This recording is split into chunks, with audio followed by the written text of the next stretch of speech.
Hello hello. એ પાછળ અવાજ આવે છે બરાબર? ઓકે.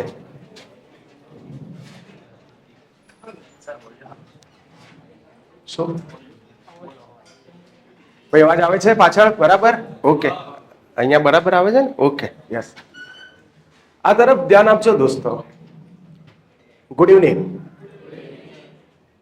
દોસ્તો તમારી જીપીએસસી ક્લાસ 1 2 મેન્સની બેચ અને તમે બધા તો હવે એ જ એસ્પેરન્ટ છો કે જે લોકોએ પ્રિલિમ પાસ કરી દીધી છે અને હવે ટૂંક સમયમાં જે મેન્સ આવશે. તમે કેમ આજે અહીંયા બેઠા? તમે તો અલગ બેચમાં હતા ને આપણે? અચ્છા ફરીથી બેઠા. આ કઈ વાંધો નહીં. એટલે તો મેં તમને જોયા એટલે હું હા એમ તો કદાચ ભૂલા નહીં પડ્યા ને એમ. અચ્છા કઈ વાત. ફાઉન્ડેશન બેચ થોડી જ મેન્સની છે ને. અચ્છા એટલે પેલા ઓકે હા સમજી ગયો. હા ને બેસો મને કોઈ વાંધો નહીં. એટલે મેં કીધું સારું હું કોઈ ખોટી જગ્યાએ નહીં આવી ગયો ને એમ. હા તમે પણ જૂના આપણી બેચમાં બેઠા? હા કઈ વાંધો નહીં ભલે બેઠા. હા આ તરફ ધ્યાન આપજો. એટલે તમે બધા એ મિત્રો છો કે જે લોકોએ એક્ઝામ પાસ કરી દીધી છે, પ્રિલિમ પાસ કરી દીધી છે અને હવે મેન્સ આપવાની કન્ફર્મ થઈ ગઈ છે. આપ મુંબई आ सकते हो, आप मेंस दे सकते हो. आपको मुंबई का टिकિટ मिल जाता है. પેલું ઇન્ડિયન આઇડલમાં કે ને એના જેવું વાત છે કે હવે તમે બધાએ કન્ફર્મ થઈ ગયું છે કે મેન્સ આપવાની જ છે. પણ મેન્સ ક્યારે આપવા મળશે સાહેબ? બધાના મનનો એક સળગતો સવાલ. જો દિનેશ દાસા સાહેબનો સમય હોત, જે જીપીએસસી નો સુવર્ણ યુગ કહેવામાં આવે છે, ઓકે 2016 થી લઈને 2021 જ્યાં સુધી દિનેશ દાસા સાહેબ જીપીએસસી ના ચેરમેન રહ્યા, તો સાહેબ અત્યાર શું અંધકાર યુગ ચાલે છે? ના ના અંધકાર તો નથી થયું પણ સાંજ થઈ ગઈ છે. અંધકાર યુગ ક્યારે આવશે ખબર નથી. પણ હા દિનેશ દાસા જેવો સમય તો નથી જ. દિનેશ દાસા સાહેબના સમયની અંદર તમે જોયું હશે બહુ રેગ્યુલર ભરતી લેવાતી હતી.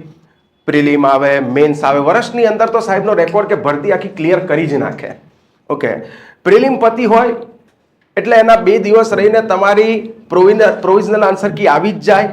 થોડા દિવસ રહીને ફાઇનલ આન્સર કી આવી જ જાય અને જેવી ફાઇનલ આન્સર કી આવે એટલે એના 15-20 દિવસની અંદર રિઝલ્ટ તૈયાર થઈ જ જાય. જેવું રિઝલ્ટ આવે એટલે વધીને 2 કે 2.5 મહિના, બહુ નસીબ સારા હોય તો 3 મહિના તમને મેન્સની તૈયારી કરવાનો સમય મળે.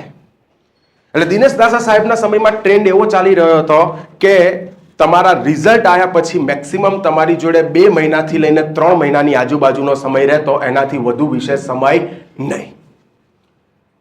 પછી આવ્યો ઉપાધ્યાય સાહેબનો સમય.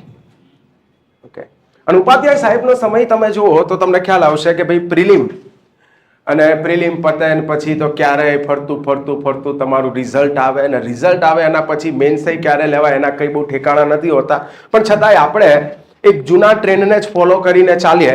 ક્યાંક મેક્સિમમ તમારી જોડે 3 કે 4 મહિના લો ને ભાઈ, વધીને 5 મહિના લો વધીને, પણ એની આજુબાજુ તો ક્યાંક તમારી પરીક્ષા હશે અને હશે જ. એટલે વધીને આપણી જોડે 3 મહિના 4 મહિના કે એનાથી વધુ વિશેષ સમય નથી. બહુ નસીબ સારા હોય તો 5 મહિના અને એની આજુબાજુ તો ક્યાંક તમારી પરીક્ષા આવી જ જશે. એટલે એ જ વસ્તુને ધ્યાનમાં રાખીને આપણે આ બેચની અંદર જઈશું, આગળ વધીશું. યાદ રાખજો કે આ તમારી પ્રિલિમની બેચ નથી, આ મેન્સની બેચ છે. મેન્સ લખવાનો વિષય છે એટલે લખવાથી જ આવડે. એટલે લખવા માટે તૈયાર થઈ જજો. બીજું કે લાવો 1 મિનિટ તમારો ચોપડો બતાવો. કોઈએ આ કોરો ચોપડો યુઝ નથી કરવાનો. આજે પહેલો દિવસ. હા એટલે હું કોઈને નથી કહેતો લાઈન વાળા ચોપડાઓ લઈને તમે બધા આવ્યો છો, કોઈ આ ચોપડો યુઝ નથી કરવાનો. તમને બધાને ખ્યાલ હશે કોઈ પણ ઝેરોક્સ વાળાના ત્યાં જશો એટલે તમે કહેશો એને કે જીપીએસસી મેન્સની અંદર જે પ્રકારનું પેપર હોય છે એ પ્રકારેની સ્પાઇરલ કરી આપો એટલે તમને કરી આપશે. કેમ કે એની અંદર A4 સાઇઝનું પેપર તમારું પૂરેપૂરું A4 સાઇઝનું પેપર નથી હોતું. આમ વચ્ચે આમ બોક્સ કરેલું હોય છે, એટલી જ સ્પેસ હોય છે. આમાં કોઈની જોડે પડ્યો છે એવો ચોપડો તમારી જોડે? હા લાવો તો આગળ. હા બસ એટલે અહીંયાથી દેખાડું તો ખ્યાલ આવે. એક્ઝેક્ટ અહીંયા પણ આમ નીચે આ લાઈન બરાબર છે, આ તમારી આ બોર્ડર. એટલે આટલું જ બોક્સ હોય છે કે જેની અંદર તમારે લખવાનું હોય છે. તમારો જવાબ જે તમને બધાને ખબર છે કે 10 માર્કના સવાલ તમને પૂછાય છે અને આ 10 માર્કના સવાલ કેટલા શબ્દોમાં લખવાના હોય છે? 200 શબ્દોમાં લખવાના હોય છે અને 2 પાના તમને આપે છે. કેટલા? 2 પાના. પણ આ A4 સાઇઝના પૂરેપૂરા 2 પાના નથી. વચ્ચે જે બોક્સ કરીને આપ્યું છે એટલામાં જ લખવાનું છે. એટલે એ મર્યાદા કોઈએ ઓળંગવાની નથી. એ લક્ષ્મણ રેખા છે તમારી. ક્યારેક જોજો અમુક લોકોએ છે ને શું હોય કે એને એ ટોપિકમાં બહુ આવડતું હોય તો એને બહુ લખવાનો ટ્રાય કર્યો હોય, ઝીણા ઝીણા ને છેલ્લે તો ઝીણા ઝીણા અક્ષરે લખે કે લાવ બહુ ડેટા લખી દો, બહુ ડેટા લખી દો, જે આવે બધું નાખ ઓકી જ દે બધું. હા, છેલ્લે અહીંયા આગળ જે જગ્યા હોય નીચે ત્યાંય લખે જ્યાં લખવાનું નથી. પછી પેલા લોકો રિમાર્ક્સ લખે કે તમે 200 શબ્દોની મર્યાદાને ઓળંગી છે, જેની એક નકારાત્મક નોંધ લેવામાં આવે છે. એટલે મૂળ મુદ્દે જવાબ તમે પરફેક્ટ લખ્યો હોય, બહુ જ વ્યવસ્થિત તમે બધા જ મુદ્દાને આવરી લેવાનો પ્રયત્ન કર્યો હોય, પણ વધુ પડતું લખી નાખ્યું છે. તમને જેટલું કીધું છે એટલા શબ્દોમાં તમે એને ન્યાય આપવાનો પ્રયત્ન કર્યો નહીં, વધુ પડતું લખી નાખ્યું છે, તો કદાચ તમે 10 માંથી 7 માર્ક ડિઝર્વ કરતા હતા, પણ છતાં પણ ક્યાંક તમારો 1.5 માર્ક એ કાપીને ક્યાંક 5, 5.5 માર્ક મૂકે. આવી નોંધ લખેલી હોય છે. એટલે પહેલા જ હું કહી દેવા માંગુ છું કે બધાએ આવી સ્પાઇરલ કરાવીને જ આવવાનું છે. અને તમારી જોડે તો હવે કોઈ ઓપ્શન જ નથી. કદાચ આની પહેલાની જે જૂની બેચીસ ચાલતી હતી કે જેની અંદર જે ઘણા બધા મિત્રો હતા કે જે લોકોને ખાલી એવી અપેક્ષા હતી કે કદાચ અમે પાસ થઈશું, એમાંથી ઘણા થયા નહીં, ઘણા થઈ ગયા પાસ એમાંથી. ઓકે, એટલે એ બધા લોકો રફમાં થોડુંક લખતા હતા તો હું ચલાવી લેતો હતો, પણ તમારા બધા માટે તો નહીં જ. એટલે બધાએ ખાસ આવી સ્પાઇરલ કરીને જ આવવાનું છે. એટલીસ્ટ 100-200 પાનાની સ્પાઇરલ તમારે કરી નાખવાની. ક્લિયર? ઓકે, ધ્યાન આપજો. એટલે આવું ખાસ પેજ લઈ લેજો. જો તમે ફરક જોલા હોય, ચોકડો લાવો, તમને ખ્યાલ આવે સીધો કે અહીંયા લખવાની સ્પેસ કેટલી બધી છે કોરા પેજમાં, અને આમાં સ્પેસ કેટલી ઓછી થઈ જાય છે. લગભગ 30% પોર્શન કટ થઈ જાય છે. કેટલા ટકા? 30%. મોદી સાહેબ અહીંયા જીએસટી કટ કરી દે છે. ખ્યાલ આવે છે? એટલે જીપીએસસી નું પેપર જીએસટી વાળું છે, જીએસટી કટ કરીને તમને આપે છે. મૂળ મુદ્દે આમાં જ લખવાની ટેવ પાડવી. ઓકે, તમે આપણા પ્રાજેશ્વરની પણ જે ચેનલ, ટેલિગ્રામ ચેનલ કે આવું કંઈ પણ બનાવો આ બધાની, તો એની અંદર પણ એ પેજ નખાવડાવી દેજો, નીચે હશે જ આપણી જોડે. એટલે એ કોપી પણ તમને ક્યાંક મળી જાય તો તમે કહેજો કે ભાઈ આની સ્પાઇરલ કરે આપ, આની પ્રિન્ટ કરી આપે, એટલે એ તમને કરાવી દેશે. બરાબર? ઓકે, બીજું 100 પેજ, 100-100ના 2 બને ત્યાં સુધી 100-100ના 2 સ્પાઇરલ કરવા. એટલે બીજા વિષયો અમુક ગુજરાતી ઇંગ્લિશ અલગ રાખવું હોય તો એ અલગ રાખી શકો, જીએસના વિષયને અલગ રાખવા છે તો એ અલગ રાખી શકો. ઓકે, બીજું જે વાત છે દોસ્તો કે અહીંયા પહેલેથી એવું માની લેવામાં આવ્યું છે કે તમે બધાએ પ્રિલિમ પાસ કરી છે, એટલે તમારા બેઝિક કન્સેપ્ટ બધા ક્લિયર છે જ. પણ છતાંય જ્યાં જ્યાં મને લાગતું હશે ત્યાં ચર્ચાઓ તો કરીશું જ. પણ તમે ખુદ સમજી શકો છો કે પ્રિલિમ પાસ કરી હોય એટલે એટલીસ્ટ અહીંયા આવેલા દરેક વિદ્યાર્થીનું સ્ટાન્ડર્ડ લેવલ એટલું તો છે જ કે એને સિંધુ ઘાટી સભ્યતા મારે બેઝથી ક્યાંય કહેવાની જરૂર નથી. એને ક્યાંક ઓવરવ્યૂ તરીકે જ ખાલી ચર્ચા કરું એટલે આખું એના મગજમાં ક્લિયર થઈ જ જાય, કેમ કે એણે એ બધી વસ્તુ ભણેલો જ છે, વાંચ્યું જ છે, અને એટલે તો આજે પાસ થયો છે. પણ સાહેબ એવું નથી. મારો કેસ અલગ છે. મને હિસ્ટ્રી નહોતું આવડતું. આ તો મને મેથ્સ રિઝનિંગ મારું સારું હતું એટલે એમાં મેં થોડા ખેંચી લીધા, અને જીએસના બીજા જે અન્ય વિષય હતા એની અંદર મેં ખેંચી લીધા, એટલા માટે પાસ થયો. બાકી હિસ્ટ્રી મારું નહોતું સારું. દુઃખદ સમાચાર. ઓકે, સમાચાર તો ખરાબ જ છે, કેમ કે તમે મેથ્સ રિઝનિંગમાં પ્રિલિમ ઉપર ભાર આપી નીકળી ગયા, પણ મેથ્સ રિઝનિંગ મેન્સમાં ક્યાંય આવતું નથી. અને હિસ્ટ્રી તો કરવું જ પડશે. પ્રિલિમમાં તમારી જોડે એ પણ ઓપ્શન હતો કે તમે કોઈ સબ્જેક્ટને સ્કીપ કરો. અહીંયા તમારી જોડે એવો ઓપ્શન નથી કે તમે કોઈ સબ્જેક્ટને સ્કીપ કરો. તમે હિસ્ટ્રીના 5 ક્વેશ્ચન સ્કીપ કરી નાખો, એનો મતલબ થયો 50 માર્કનું તમે સ્કીપ કરી નાખ્યું. એટલે આપોઆપ રેસમાંથી આપણે બહાર થઈ જઈએ, કેમ કે તમારો જે કોમ્પિટિટર હશે એ બધા જ વિષયને બહુ પરફેક્ટ કરીને મેદાનમાં ઉતર્યો હશે, અને જ્યાં આપણે ક્યાંક એકાદ બે વિષયને ઉડાડવાનું વિચારતા હોય કે આને નહીં જોવું, મને નથી આવડતો આ વિષય, હું બીજામાં ખેંચી લઈશ, તો એ વસ્તુ અહીંયા પોસિબલ થશે નહીં. પણ સાહેબ તો હું શું કરું? જો સમય આપણી જોડે ઓછો છે થોડો, કેમ કે રિઝલ્ટ આવી ગયું છે, એટલે એના પછી મેન્સ એક્ઝામ તમારી ક્યાંક ને ક્યાંક નજીક જ હશે એવું આપણે માનીને ચાલીએ છીએ. વધીને ક્યાંક 4 મહિના મળે તમને તો, અને બહુ વધી જાય તો 5 મહિના, પણ એનાથી વિશેષ તો નહીં જ. તો ક્યાંક આપણી જોડે સિચ્યુએશન એવી છે કે રાતો ઓછી છે અને વેશ ઝાઝા છે. તરગાળાના વેશ ઝાઝા છે અને રાત કેવી છે? ઓછી છે. તો કંઈ નહીં, હું અહીંયા જેટલું કરાવતો છું એ સવાલોને ખાસ ધ્યાનમાં રાખીને એ સવાલો જે છે એને ખાસ જોતા રહેજો. એની અંદર જે હું કન્ટેન્ટ પીરસું છું એને ક્યાંક જોતા રહેજો. એ મુદ્દાઓને ખાસ ધ્યાનમાં રાખજો. અને બીજું તો બેઝ ક્લિયર નહીં હોય ઘણા બધાનો, જેને હિસ્ટ્રી સાવ સ્કીપ કર્યું છે, બધા માટે હું કહી રહ્યો છું. તો કંઈ નહીં, બહુ લાંબુ કોઈ મોટું સાહિત્ય નહીં કહું, પણ ધોરણ 11ની અને ધોરણ 12ની ગુજરાત પાઠ્યપુસ્તક મંડળ, કયું? ગુજરાત પાઠ્યપુસ્તક મંડળ, એનું ધોરણ 11 અને 12ની ચોપડી જે છે એ વાંચી લેવાની. ક્લિયર? એટલે એની અંદર ઓલમોસ્ટ તમારું બધું ક્લિયર થઈ જશે. પણ એ ક્લિયર તમારે જે કરવાનું છે, સચિનભાઈ લેક્ચરમાં છું, ઓકે, તમારે એ જે વસ્તુ ક્લિયર કરવાની છે, ઓકે, એમાં સિલેબસને ક્યાંય ભૂલવાનો નથી. એટલે 11-12ની GCRTની અંદર પણ ક્યાંક એવા મુદ્દા આવતા હોય કે જે ક્યાંક તમારા સિલેબસને ટચ કરતા ન હોય તો એને અડવાના નથી.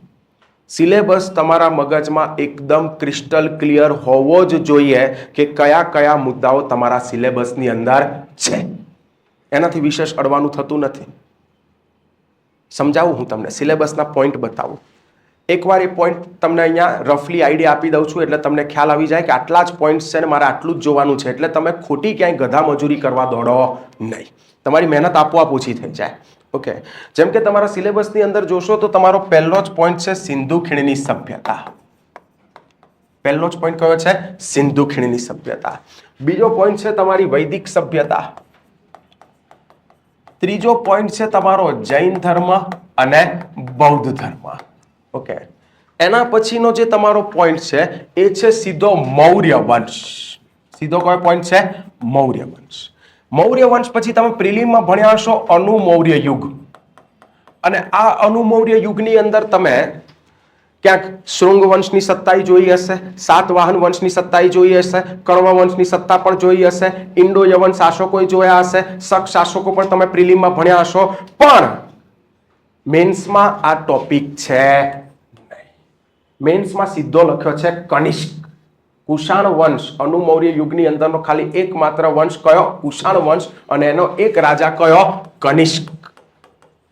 એટલે એનો જ ઉલ્લેખ કરેલો છે અનુમૌર્ય યુગ. એની અંદર આ બીજા બધા જે વંશ હું તમારી સામે બોલ્યો એ એકય તમારા સિલેબસમાં નથી. તો નથી તો આપણી માટે સારું છે, આપણે એને અડવાના થતા નથી. અને આમ પણ તમે કર્મ વંશ, સાતવાહન વંશ કે આ બધા વંશને ક્યારેક જોશો તમારી ચોપડીઓમાં તો આવડા છે એક એક વેતના. એટલે ત્યાંથી 200 શબ્દોમાં પૂછાય એવું કોઈ મોટું કન્ટેન્ટ પણ નથી.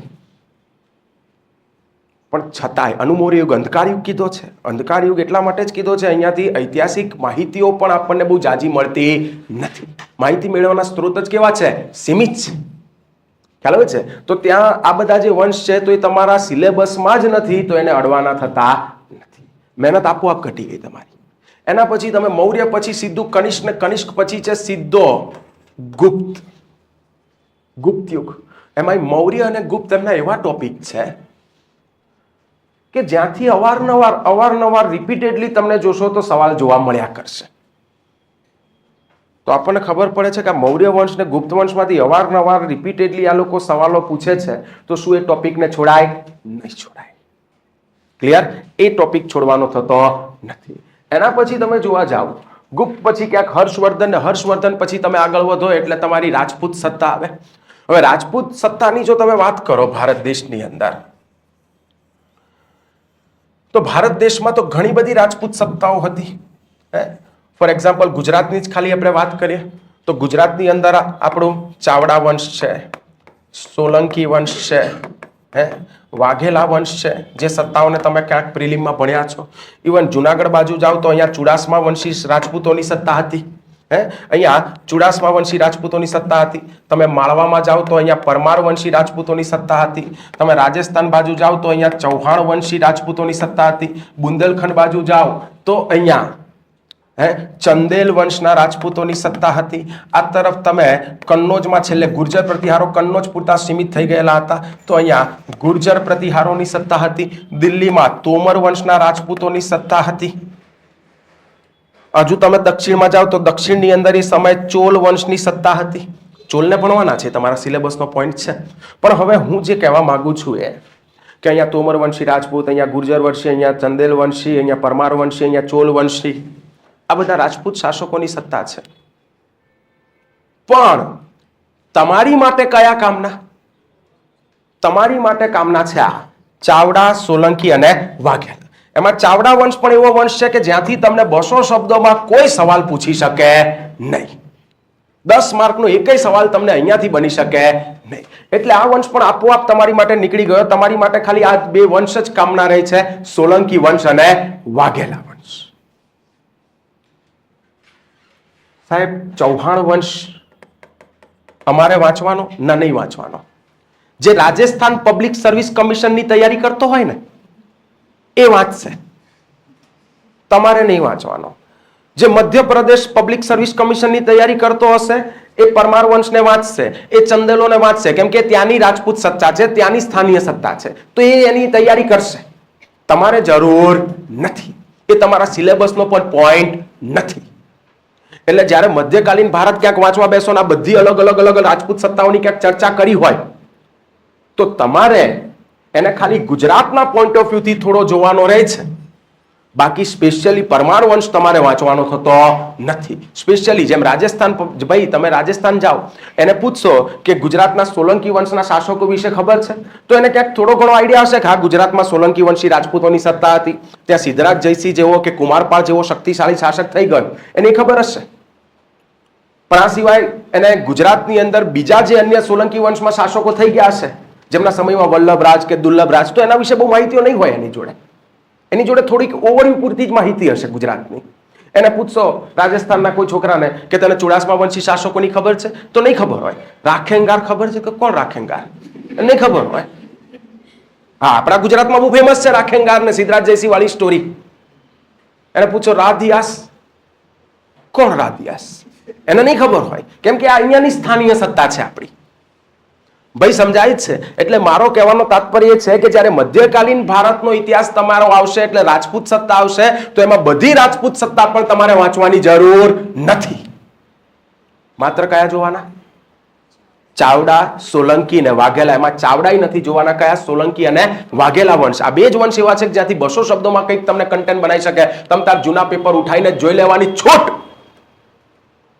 2016 થી લઈને અત્યાર સુધીના તમામ એ લોકો સિલેબસની બહાર ક્યારેય ગયા નથી. તમને એવું ક્યારેય એવો સવાલ નહીં જોવા મળ્યો હોય કે ચંદેલ વંશના શાસકોની વિસ્તૃતમાં ચર્ચા કરો. શું ચર્ચા કરશો? કંટોળા ચર્ચા કરશો? તમને કઈ ખબર નહીં હોય. ખ્યાલ આવે છે? તમે એને ગુજરાતના ઇતિહાસ પૂરતું જ ભણ્યા હશો. એટલે મારો જે કહેવાનો તાત્પર્ય છે કે ભાઈ તમે જ્યારે વાંચો એટલે સિલેબસ તમારી સામે હોવો જોઈએ. સિલેબસની બહાર કોઈએ જવાનું નથી. એટલે મધ્યકાલીન ભારતની રાજપૂત સત્તાઓમાં ખાલી આ બે સત્તાઓને તમે જોઈ લો. એના પછીનો તમારો નેક્સ્ટ ટોપિક સિલેબસની અંદર કયો આવશે? તો નેક્સ્ટ ટોપિક દક્ષિણ ભારતના જે રાજવંશો છે, અને 3 જ આપ્યા છે. 3 જ આપ્યા છે સિલેબસની અંદર. કયા કયા? તો કે ભાઈ પલ્લવ, ચોલ અને વિજયનગર. તો મધ્યકાલીન ભારતની અંદર જ પલ્લવો થઈ ગયા, મધ્યકાલીન ભારતની અંદર જ ચોલ શાસકોની સત્તા થઈ ગઈ. તો દક્ષિણના આ બે રાજવંશ તમારે જોઈ લેવાના અને વિજયનગર સામ્રાજ્ય જોઈ લેવાનું. દક્ષિણમાં એમ તો ગંગ શાસકો છે પણ નહીં જોવાના. દક્ષિણમાં એમ તો પાંડ્ય શાસકો છે પણ નહીં જોવાના. કેમ કે તમારા સિલેબસનો ભાગ નથી. કેમ કે તમે કોઈ ચોપડીનો થોકો લઈ આવશો, મને ખબર છે તમે લઈ જ આવ્યા હશો, પણ એની અંદર વાંચવા બેસશો એટલે તમને એવું થશે કે અચ્છા છે, લાઈને વાંચી લઉં, આટલું જ છે ને, લાવો જોઈ લઉં. પણ એટલું કરતા કરતા દરેક નાના મોટા રાજવંશો તમે ભેગા કરશો ને તો તમે બહુ મજૂરી કરી નાખી હશે. અને આપણી જોડે સમય ઓછો છે અને મહેનત વધુ કરવાની છે. આપણે ખ્યાલ આવે છે? અને પ્રોપર વેમાં મહેનત કરવાની છે. એટલે તમે એવી વસ્તુ કે જે સિલેબસનો ભાગ નથી એને જોવાનું નહીં. દક્ષિણના 3 જ રાજવંશ પૂછ્યા છે તો એ 3 જ જોવાના. તમારા પેપર ઉઠાઈને જોશો તો સિલેબસમાં કોઈ દિવસ આની બહાર એ લોકો ગયા નથી. તમને એકેય સવાલ પાંડ્ય વંશનો નહીં જોવા મળે. તમને એકેય સવાલ તમને ગંગ વંશનો નહીં જોવા મળે. એકેય સવાલ તમને ચેર વંશની સત્તા દક્ષિણ ભારતની એનો એકેય સવાલ તમને નહીં જોવા મળે. કેમ કે સિલેબસનો ભાગ નથી. ખ્યાલ આવે છે? તો દક્ષિણની અંદર તમારે પલ્લવ, ચોલ ને વિજયનગર જોવાનું. સોલંકી ને વાઘેલા વંશ તમારે જોવાનું. બીજું શું જોવાનું તમારે? તો એના પછી સીધું દિલ્હી સલ્તનત. ઓકે, દિલ્હી સલ્તનત. હવે આ દિલ્હી સલ્તનત યુગ પણ એવો છે જે સિલેબસનો ભાગ છે, પણ પૂછ્યો નથી. સિલેબસનો ભાગ છે પણ અહીંયાથી પૂછતા નથી, પણ ભાગ તરીકે આપ્યું છે એટલા માટે આપણે એની ચર્ચા કરીશું. પણ હું તમને અત્યારે જ આ બધું કહી દેવા માંગુ છું એટલે તમને ખબર પડે વાંચતી વખતે કે કઈ વસ્તુ પર મારે વધુ ફોકસ કરવાનો છે અને કયા ઉપર નથી કરવાનું. તમે જૂના પેપર ઉઠાઈને જુઓ એટલે તમને ખબર પડે કે દિલ્હી સલ્તનત યુગ, જેની અંદર તમે ગુલામ વંશ, ખિલજી વંશ, તુગલક વંશ, સૈયદ વંશ, લોધી વંશ, આ બધા વંશનો સમાવેશ કરો છો, આમાંથી સવાલ બન્યા નથી. પણ છતાંય આપણે તો ચર્ચા કરીશું જ, કેમ કે સિલેબસમાં આપ્યું છે એટલા માટે. પણ હા, વાંચતી વખતે તમારે ધ્યાન રાખવાનું કે આના ઉપર મારે બહુ વધુ ભાર આપવાનો નથી, કેમ કે અહીંયાથી બહુ પૂછ્યું નથી. ઓકે, એના પછી દિલ્હી સલ્તનત યુગ, એના પછી તમારે ગુજરાતની સલ્તનત. ગુજરાતની સલ્તનત જોવાની છે ને ગુજરાતની સલ્તનતની અંદર બે જ શાસકો એવા છે જ્યાંથી તમને કંઈક 200 શબ્દોમાં પૂછી શકે. એક છે નાસિરુદ્દીન અહેમદ શાહ અને બીજો છે મોહમ્મદ બેગડો. એક છે નાસિરુદ્દીન અહેમદ શાહ અને બીજો કોણ છે? મોહમ્મદ બેગડો. એટલે ખાસ તમારે એને જોઈ લેવાના. સાહેબ, ગુજરાતની સલ્તનતનો બહાદુર શાહ હું જોઉં તો બહાદુર શાહ જોઈ લે. જોવામાં ક્યાં ના છે? જોવાના થોડા પૈસા થાય છે, ખ્યાલ આવે છે સાહેબ. મુઝફ્ફર શાહ બીજો જોઉં તો જોઈ લે, પણ ત્યાંથી સવાલ તને જોવા મળશે નહીં. એટલે જોતા તો જોઈ લેશો, પણ એ થઈ જશે ગધા મજૂરી. તો એ વસ્તુ કરવાની થતી નથી, ધ્યાન આપજો. એટલે ગુજરાતની સલ્તનતની અંદર આ બે શાસકો તમારે જોવાના થાય છે. એના પછી મુઘલ. કરી લો ગૂગલ, પણ નહીં મળે તમને જીપીએસસી ક્લાસ 1-2 ના પેપરની અંદર મુઘલ. તમને મુઘલ વંશમાંથી પણ એવો 200 શબ્દોમાં પૂછી લે એવો સવાલ 2016 થી લઈને અત્યાર સુધી મુઘલોમાંથી પણ મોટો કોઈ સવાલ પૂછ્યો નથી. ખ્યાલ આવે છે? ફ્રીક્વન્સી આ ટોપિકમાંથી પણ નથી, પણ છતાંય ટોપિકમાં ભાગ છે, સિલેબસનો ભાગ છે એટલે આપણે ચર્ચા કરીશું. પણ મારે તમને એટલા માટે કહી રહ્યો છું જેથી તમને ખબર પડે કે અહીંયા મારે બહુ જાજો ભાર મૂકવાનો થતો નથી. કેમ કે વાત શું છે દોસ્તો, મુઘલ વંશ ઉપર જ ખાલી તમે ગુજરાત યુનિવર્સિટી ગ્રંથ નિર્માણ જશો ને તો મુઘલ વંશ ઉપર જ ભાગ 1 ને ભાગ 2 કરીને આવડી જાડી જાડી 2 ચોપડીઓ મૂકી છે. આવડી જાડી જાડી 2 ચોપડીઓ ખાલી મુઘલો ઉપર. હવે કોઈ હોય મહાનુભાવ તો એને એવું થાય કે મારે ડેપ્થમાં વાંચવું છે. ડેપ્થમાં ઘણીવાર બહુ ડેપ્થમાં ઉતરીએ તો ગુંગળામણ થઈ જાય અને જીવ પણ જતો રહે. ખ્યાલ આવે છે ભાઈ? ધ્યાન રાખવું. કેમ કે તમે આવડી મોટી મોટી 2 બુકો લઈ આયા અને મજૂરી કરવાની ચાલુ કરી, પણ ત્યાંથી એક્ઝામમાં કંઈ આવતું નથી. તો શું એ મજૂરી તમને લેખે લાગશે? કામમાં લાગશે? નહીં લાગે. અહીંયાથી પૂછાતું નથી. એટલે 11-12 ની ચોપડી જે મેં વાંચવાની કીધી ને એમાં જેટલું તમને મુઘલો જોવા મળે એટલું જોઈ લેવાનું, બાકી હું જેટલું બતાવું એટલું જોઈ લેવાનું, એથી વિશેષ નહીં. પણ સાહેબ મારે જોવું હોય તો નહીં જોવાનું. ખ્યાલ આવે છે? પ્રતિબંધ છે, પ્રોહિબિટેડ એરિયા છે, એ બાજુ જવાનું નહીં. ઓકે ભાઈ, જો હું આ બધું કહી રહ્યો છું કે સાહેબ તમે તો યાર એમ ખુલ્લે આમ કહો છો, દાદાગીરી કરતા હોય. ના ના ના ના, એવું દાદાગીરી નથી કરતો. તમને બચાવું છું હું. તમને બચાવું છું કે તમે ખોટી મજૂરીઓ કરો નહીં, ખોટા રસ્તે ચડો નહીં. ઓછી મહેનતે આપણને સફળતા કઈ રીતે મળે એ તમને અહીંયા બતાવી રહ્યો છું. કે ભાઈ આ દિલ્હી સલ્તનત કે મુઘલોમાંથી બહુ જાજા સવાલ બનતા નથી. ભલે સિલેબસમાં લખ્યું છે એટલે આપણે જોઈશું ખરા, વાંચી લઈશું ખરા, પણ એના ઉપર બહુ જાજો ભાર મૂકવાનો નહીં. એના ઉપર આવી મોટી મોટી બુકો જઈને લઈ આવવાની નહીં. એના પછી મરાઠા. મરાઠાઓમાંથી સવાલ પૂછાય છે તો મરાઠાઓને જોઈ લેવાના આપણે. એના પછીનો સિલેબસનો તમારો ટોપિક છે યુરોપીય જાતિઓનું આગમન. તો યુરોપીય જાતિઓ જે છે આ લોકોને ખાસ આપણે જોઈ લેવાના છે. પોર્ટુગીઝો આયા અને પછી પોર્ટુગીઝો આયા અને ફ્રાન્સિસીઓ અને અંગ્રેજો આ બધા જે આયા તો એ બધાને આપણે જોઈ લેવાના છે. અને એમાં જોઈ લેવાનું છે કે અંગ્રેજો કઈ રીતે એમાં સર્વોપરી સાબિત થયા. અને અંગ્રેજો આયા ત્યાંથી લઈને અંગ્રેજો જે સર્વોપરી બન્યા ત્યાંથી લઈને આખો ઇતિહાસ સળંગ તમને પૂછેલો છે છેક 1947 આઝાદી સુધીનો, કે અંગ્રેજોએ કઈ રીતે અહીંયા સર્વોપરિતા હાંસલ કરી, પછી 1857નો વિપ્લવ, પછી સમાજ સુધારણાના જે આંદોલનો ચળવળો થઈ છે એ, અને એના પછી ત્યાંથી લઈને જે તમારી જેટલી ફ્રીડમ મુવમેન્ટ રહી છે 1905 બંગભંગના આંદોલનથી લઈને છેક હિંદ છોડો સુધીની, ખ્યાલ આવે છે? તો આ બધું આપણે જોઈ લેવાનું છે. એટલે ઇન શોર્ટ યુરોપીય જાતિઓના આગમનથી લઈને અંગ્રેજોની સર્વોપરિતાથી લઈને 1947 સુધીનું કમ્પ્લીટ જોઈ લેવાનું છે. પણ અહીંયા ઘણા બધા પોઈન્ટ્સ મેં તમને એવા કીધા કે જે તમારા સિલેબસનો ભાગ નથી, તો એ બાજુ જવાનું આવતું નથી. ભાઈ સમજાય છે? હું તમને થોડી વાર રહીને આ મુદ્દા લખાઈ પણ દઉં, એટલે તમને ખ્યાલ આવે કે તમારે કઈ વસ્તુ અડવાની છે ને કઈ વસ્તુ નોંધ કરીને લખાઈ દઉં કે કઈ બાજુ જવાનું નથી, એટલે એ બાજુ કોઈ જતા નહીં. બીજું આધુનિક ભારત, તમે જૂના પેપરો જુઓ એટલે તમને ખબર પડે.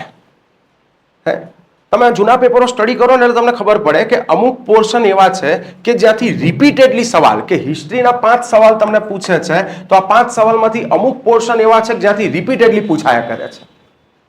જેમ કે એક છે સિંધુ ઘાટી સભ્યતા, અવારનવાર ત્યાંથી એક સવાલ પૂછાયા કરતો હોય છે.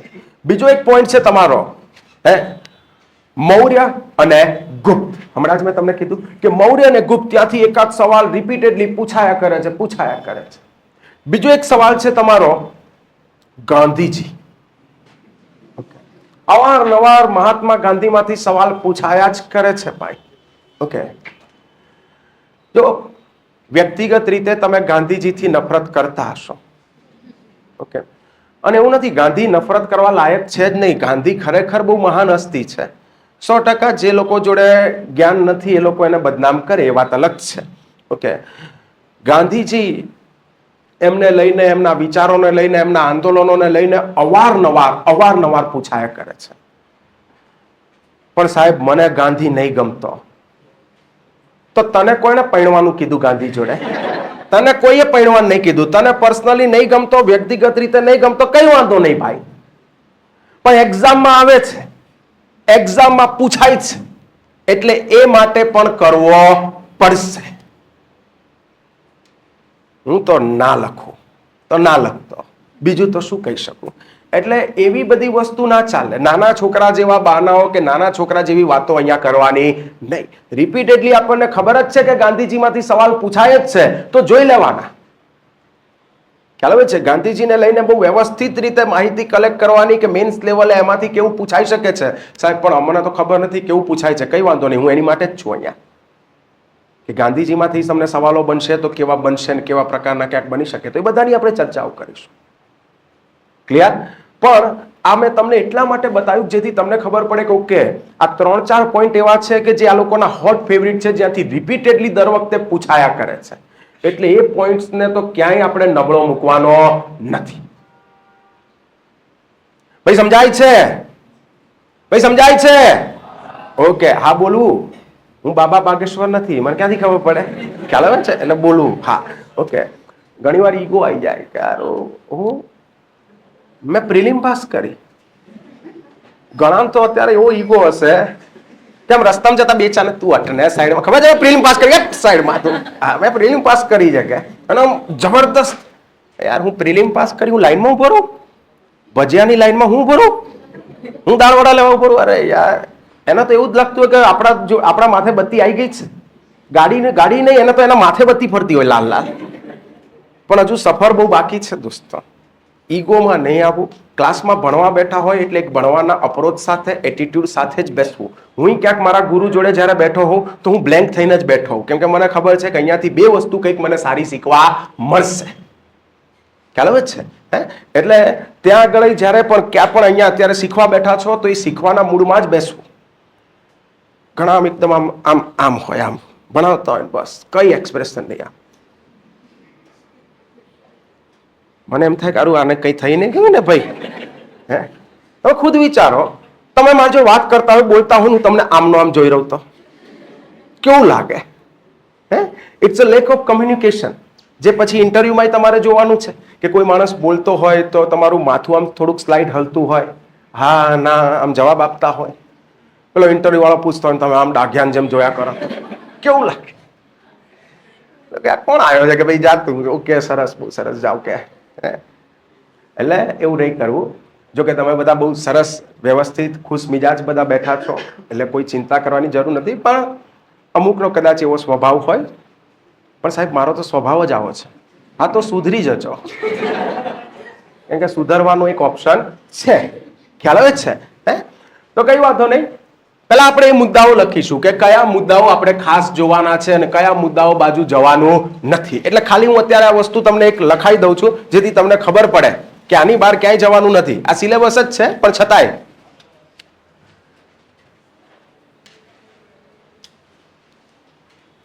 સિંધુ ખીણની સભ્યતા, પહેલો મુદ્દો સિંધુ ખીણની સભ્યતા. બીજો મુદ્દો વૈદિક સભ્યતા. ત્રીજો મુદ્દો જૈન ધર્મ અને બૌદ્ધ ધર્મ. જૈન ધર્મ અને બૌદ્ધ ધર્મ. પાંચમો મુદ્દો મૌર્ય વંશ, મૌર્ય યુગ.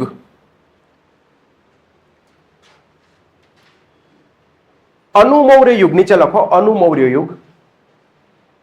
અનુમૌર્ય યુગ અને એના બ્રેકેટમાં લખો, એના બ્રેકેટમાં લખો માત્ર કનિષ્કને જ વાંચવો, માત્ર કનિષ્કને જ વાંચવો. ઓકે, હજુ લખજો એની અંદર, એટલે તમને ક્લિયર થઈ જાય કે આ વસ્તુ મારે નથી જડવાની. ઓકે, શૃંગવંશ, શૃંગવંશ, સાતવાહન વંશ, શક શાસકો, શક શાસકો, કણવ વંશ, ઇન્ડો યવન શાસકો, ઇન્ડો યવન શાસકો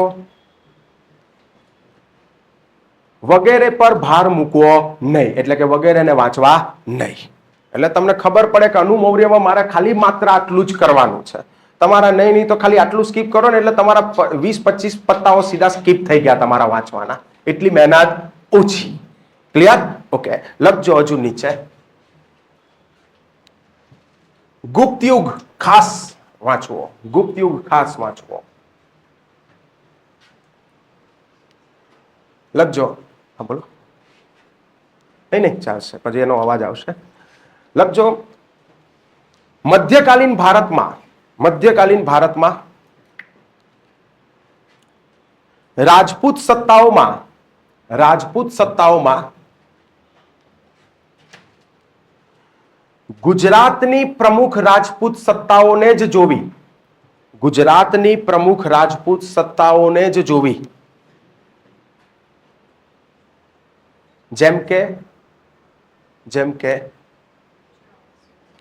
ચાવડા, સોલંકી કે વાઘેલા વંશ, ચાવડા, સોલંકી કે વાઘેલા વંશ.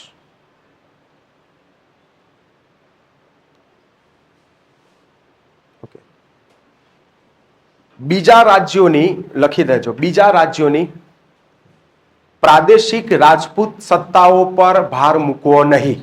એટલે તમને ખબર પડી જાય કે આ પરમાર વંશ, ચૌહાણ વંશ, ચંદેલ વંશ એ બધા આપણી માટે કામના નથી. બીજા રાજ્યોની પ્રાદેશિક રાજપૂત સત્તાઓ વાંચવી નહીં. ક્લિયર? એમપી વાળો પરમાર વંશને બહુ ડિટેલમાં જોતો હશે, જેટલું તમે સોલંકી વંશને ડિટેલમાં ભણો છો એટલું. ખ્યાલ આવે છે? એ સોલંકી વંશને કદાચ જોતો હશે તો ઉપર છેલ્લું જોતો હશે કે ભાઈ ઓકે, અહીંયા ભીમદેવ નામનો કોઈ શાસક હતો અને એના સમયની અંદર મોહમ્મદ ગઝનવીએ સોમનાથને લૂંટેલું, તો એ ખાલી એક ઓવરવ્યુ તરીકે જોતો હશે. ખ્યાલ આવે છે? તમે જેટલું ડેપ્થમાં જઈને આખી કહાનીઓ ભણતા હો છો એટલું ડીપમાં નહીં. ઓકે, હજુ લખજો. ઇવન દક્ષિણના જે 3 વંશ છે, પલ્લવ, ચોલ અને વિજયનગર, દર એક્ઝામમાં મેં તમને કીધું કે જે તમારા એક્ઝામમાં સવાલો પૂછે છે, 5 સવાલો પૂછે તો એમાંથી પલ્લવ, ચોલ ને વિજયનગર ખાસ કરવા એકાદ સવાલ અહીંથી હોય ને હોય જ. 80% કેસમાં અહીંયાથી સવાલ જોવા મળે, પલ્લવ, ચોલ અને વિજયનગર. કેમ કે દક્ષિણ ભારતના ગણીને 3 જ રાજવંશ આપ્યા છે, તો બટ ઓબ્વિયસ એમાંથી એકાદ સવાલ તો નીકાળવાનો પ્રયત્ન કરશે જ. તમે ખુદ વિચારો કે તમારી સામે કેટલી ક્લિયરિટી આવી ગઈ કે આરું જનરલી 80% કેસમાં પલ્લવ, ચોલ ને વિજયનગરમાંથી એકાદ સવાલ જોવા મળશે જ. બાપુ કે એમની આજુબાજુના આંદોલનોને લઈને એકાદ સવાલ જનરલી જોવા મળે જ છે. ગુપ્ત અને મૌર્ય, એમાંથી એકાદ સવાલ જોવા મળે જ છે. અને પેલી સિંધુ ઘાટી સભ્યતામાંથી પણ ક્યાંક એકાદ સવાલ 70-80% કેસમાં સવાલ જોવા મળે જ છે. બસ તો 5 સવાલમાંથી આખો ઇતિહાસ જે આવડો મોટો છે એમાં 5 સવાલમાંથી ગણીને તમે આટલા મુદ્દાઓને વ્યવસ્થિત કરી નાખો છો તો લગભગ તમારા 3-4 સવાલ 5માંથી શું થઈ ગયા? ફિક્સ. પછી બીજો એકાદ સવાલ તો આવડો મોટો ઇતિહાસ છે, બીજું ગમે ત્યાંથી પૂછે. ભાઈ સમજાય જ છે? પણ તમે જૂના પેપરો જોશો એટલે તમને ખબર પડશે. જીપીએસસી ના તમામ જૂના પેપર ખાલી ક્લાસ 1-2 ના જ નહીં જોવાના, ક્લાસ 1-2 નહીં જોવાના, ડીવાયએસઓ નહીં જોવાના, એસટીઆઈ નહીં જોવાના અને પીઆઈ નહીં જોવાના. તો તમને આઈડિયા આવશે કે આટલા પોર્શન માંથી સૌથી વધુ પૂછે છે આ લોકો. ક્લિયર? તો પલ્લવ, ચોલ ને વિજયનગર. પછી લખજો દિલ્હી સલ્તનત યુગ. દિલ્હી સલ્તનત યુગ. દિલ્હી સલ્તનત યુગ. સૈયદ વંશ અને લોદી વંશ વાંચવાની જરૂર નથી. સૈયદ વંશ અને લોદી વંશ વાંચવાની જરૂર નથી. એટલે આ મૂળ મુદ્દે આ બે વંશ એટલા નાના છે કે જ્યાંથી 200 શબ્દમાં કઈ કન્ટેન્ટ તમને પૂછી શકે નહીં. આ સિવાય ગુલામ, ખિલજી અને તુગલક વંશ વાંચવા. ગુલામ, ખિલજી અને તુગલક વંશ વાંચવા. પરંતુ ઓછો ભાર મૂકો. એટલે વાંચવાના તો છે પણ ઓછો ભાર મૂકવાનો છે. કે મૌર્ય વંશને એવું થાય કે લાવો 3 વાર રિપીટ કરીએ તો આને 3 વાર રિપીટ નહીં કરો તો ચાલશે, 1-2 વાર વાંચી લીધું, ઠીક છે, આપણને ખ્યાલ આવી ગયો. ખ્યાલ આવે છે? પછી મુઘલ યુગ. મુઘલ યુગ. ઓકે, ઓછો ભાર મૂકો. એના પછી મરાઠા સામ્રાજ્ય. મરાઠા સામ્રાજ્ય. એના પછીનો નેક્સ્ટ પોઈન્ટ યુરોપીય જાતિઓનું આગમન. યુરોપીય જાતિઓનું આગમન.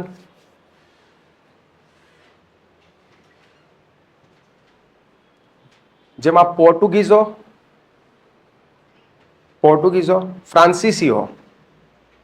ફ્રાન્સિસીઓ અને અંગ્રેજોને ખાસ જોવા.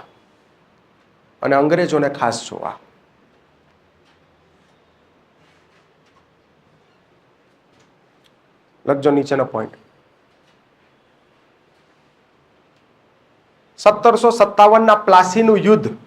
1757 નું પ્લાસીનું યુદ્ધ અને 1764 નું બક્સરનું યુદ્ધ કે જ્યાંથી અંગ્રેજોએ સર્વોપરિતા હાંસલ કરી.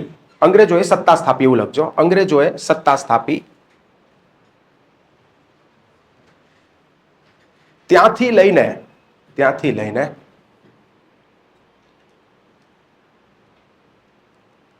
1947 આઝાદી સુધીનો સંપૂર્ણ ઇતિહાસ જોવો. 1947 આઝાદી સુધીનો સંપૂર્ણ ઇતિહાસ જોવો.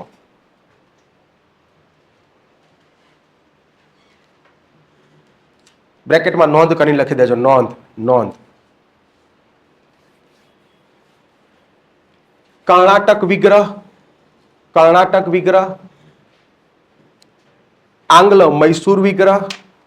કર્ણાટક વિગ્રહ, કર્ણાટિક વોર ભણ્યા હશો તમે પ્રિલિમની અંદર, ક્યાંક વાંચ્યું હશે. કર્ણાટક વિગ્રહ, આંગ્લ મૈસૂર વિગ્રહ. આંગ્લ મૈસૂર વિગ્રહ. આંગ્લ શીખ વિગ્રહ. કે આંગ્લ મરાઠા વિગ્રહ પર ઓછો ભાર મૂકો. ત્યાંથી બહુ પૂછતા નથી. કર્ણાટક વિગ્રહમાંથી તમને મેન્સ લેવલનું કંઈ એવું પૂછતા નથી. અત્યાર સુધી એ રીતે નથી પૂછ્યું. એટલે મૂળ મુદ્દે વાંચવાનું પણ ઓછો ભાર મૂકવાનો. ક્લિયર? ઓકે. નામ પણ આ ટોપિક હેડેક છે. વાંચશો તો તમને ખબર પડે કે આનું બહુ હેવી છે.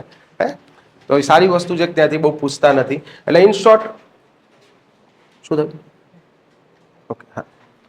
ઇન શોર્ટ આપણને એટલો ખ્યાલ આવી જવો જોઈએ કે આટલું જ અડવાનું છે. તમે આમાં જોશો તો ઘણા બધા મુદ્દાઓ સ્કીપ થઈ ગયા. ઘણા બધા મુદ્દાઓને લઈને તમને ક્લિયરિટી આવી કે આની અંદર મારે બહુ જાજુ ઊંડું ઉતરવાનું નથી અને કયા મુદ્દા ઉપર થોડો વધુ ભાર મૂકવાનો છે ખાસ અંદર લખી દેજો. ગાંધીજી ખાસ જોવા.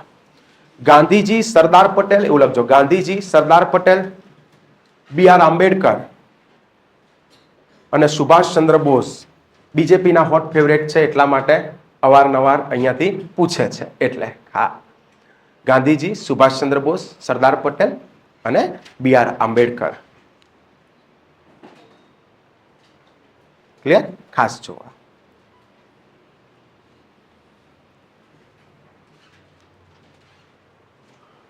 તો હવે વાંચન જ્યારે કરશો તો આપોઆપ તમારું કન્ટેન્ટ ઘણું ઘટી જશે. અને 11-12ની ચોપડી જેને કંઈ જ ઇતિહાસ ક્લિયર નથી, ક્યારેય નથી વાંચ્યું, તો એના માટે હું એટલું કહીશ કે 11-12ની ચોપડી વાંચવી. ઓકે સાહેબ, જેને એડવાન્સ થોડું વાંચવું હોય તો બુક સજેસ્ટ કરું છું, જોઈ લેજો, જરા લખી લેજો બુક. પ્રાચીન ભારત માટે RS શર્મા રેફરન્સ બુકો આપી રહ્યો છું. રેફરન્સ બુક વાંચવા માટે જેને એડવાન્સ થોડું વાંચવું હોય તો પ્રાચીન ભારત માટે RS શર્મા. મધ્યકાલીન માટે સતીશ ચંદ્રા. મધ્યકાલીન માટે સતીશ ચંદ્રા અને અર્વાચીન ભારત માટે વિપિન ચંદ્ર. અર્વાચીન માટે વિપિન ચંદ્રા. સ્પેક્ટ્રમ નહીં અડવી. ઓકે, સ્પેક્ટ્રમ પકડતા નહીં, બહુ મોટી છે સ્પેક્ટ્રમ. નહીં તો લગભગ 950,000 પત્તાની આજુબાજુ છે સ્પેક્ટ્રમના. એટલે એટલું બધું પછી વંચાશે નહીં. આપણે બીજા બધા વિષય કરવાના છે, ખ્યાલ આવે છે. અને આ ત્રણેય બુકની સ્ટ્રેન્થ જોશો તો લગભગ 250-300 પાના, 250-300 પાના, 250-300 પાના છે. એટલે જેને એડવાન્સ વાંચવું છે તો એ લોકો આની અંદર જોઈ શકે છે, પણ સિલેબસને ધ્યાનમાં રાખીને. એટલે એમાંય બધા મુદ્દા તો તમારી માટે એવા નહીં જ હોય કે જે કામના છે. ક્લિયર? ઓકે. અને એડવાન્સના બધા ઉપર સીધા ઉપડો એની પહેલા 11-12ની ચોપડી ખાસ વાંચી લેજો, પછી આ પકડજો. ક્લિયર? ઓકે. અને હું અહીંયા જેટલું કરાવું એટલું. તો કઈ નહીં, આ તમારો સિલેબસ કે એને લઈને થોડી ચર્ચા કરી. ઓકે. અને અહીંયા ખાસ વાત એ છે દોસ્તો કે આપણને ખબર હોવી જોઈએ કે તમારી સ્કૂલ કોલેજની પરીક્ષા અને આ પરીક્ષામાં આબ જમીનનો ફરક છે. સ્કૂલ કોલેજની પરીક્ષા એ તમે મિનિમમ માર્કે પાસ થતા હતા, આ પરીક્ષા મેક્સિમમ માર્કે પાસ થશો. 100 લોકો માની લો કે લેવાના છે ક્લાસ 1-2ની ભરતીમાં. તમે 10,000 લોકોએ ક્યાંક મેન્સ લખી, 10,000માંથી કેટલાકને ઇન્ટરવ્યુ માટે બોલાયા કે જેટલા પણ ઇન્ટરવ્યુના કોલ આવ્યા, પણ છેલ્લે સિલેક્ટ કેટલા થશે? 100. બાકી બીજા બધા ઘર ભેગા થશે. 100 એ સિલેક્ટ થશે કે જેના ટોપ માર્ક છે, હાઈએસ્ટ માર્ક છે. એટલે તમારે ખાલી લખવા ખાતર નથી લખવાનું, મીન્સ આપવા ખાતર નથી આપવાની. તમારી આજુબાજુ બેઠેલા જે તમારા મિત્રો છે એ જ બધા તમારા કોમ્પિટિટર પણ છે. એટલે એ બધા કરતા પણ તમારે બેટર પરફોર્મ કરવાનું છે, સારું પરફોર્મ કરવાનું છે. અને અમે તો ઈચ્છીએ કે જેટલા લેવાના છે બધા આપણા પ્રાજેશ્વરમાંથી જ પાસ થાય. તમે બધા જ પાસ થાઓ, અમે તો એવું જ ઈચ્છીએ. અમે શું કામ એવું ઈચ્છીએ કે તમે ફેલ થાઓ? તો અમે તમારો ફોટો લગાવી શકીએ ને બહાર મોટો.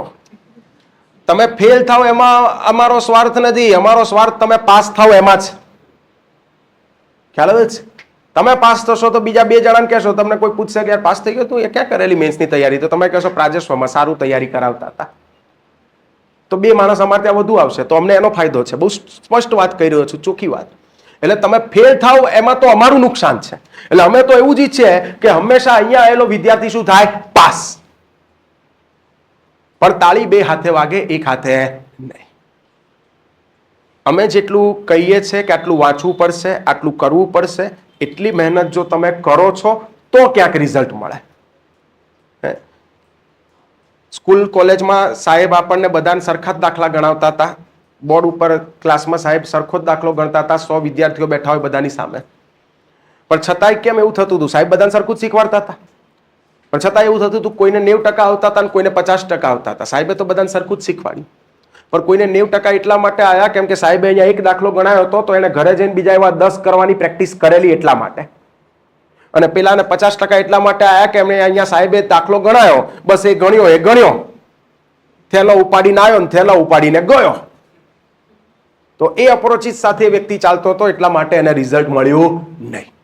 એટલે અહીંયાથી પણ જે ટાસ્ક તમને આપવામાં આવે કે આટલું આટલું કરજો તો એ બધી વસ્તુ ખાસ કમ્પ્લીટ કરવાની. ક્લિયર? ઓકે. બીજી વસ્તુ, સ્કૂલ કોલેજ એની અંદર લખવાના તમારા અપ્રોચીસ અલગ હતા. સ્કૂલ કોલેજમાં તો એવું હતું, કોલેજમાં તો ખાસ તારે જે પૂછવું એ પૂછ, મને જે આવડે છે હું એ જ લખીશ. લખતા લખતા તો ઘણા વચ્ચે ગીતોય લખી દીધા અને તોય પાસ થઈ ગયા. તમને ખુદને ખબર છે કે તમે કઈ રીતે બીકોમ પાસ કર્યું ને તમે કઈ રીતે કોઈ એન્જિનિયર બન્યા ને જે પણ લાઈન તમારી હતી તમે કઈ રીતે એની અંદર પાસ થયા છો તમને ખુદને ખબર છે. હું તો 10 દિવસ પહેલા ચોપડી વાંચવા લાયેલો અને પાસ થઈ ગયો. તમને ખુદને ખબર છે કે 10 દિવસમાં તો તમે એવું કઈ જ નથી કર્યું. એ બધી મહેરબાની ઉપરવાળાની જ, જે પેપર તપાસે એની. ઉપરથી ઓર્ડર આવી ગયેલો કે આટલા છોકરાઓને પાસ કરવાના છે, રિઝલ્ટ બતાવવાનું છે એટલે તમને પાસ કર્યા.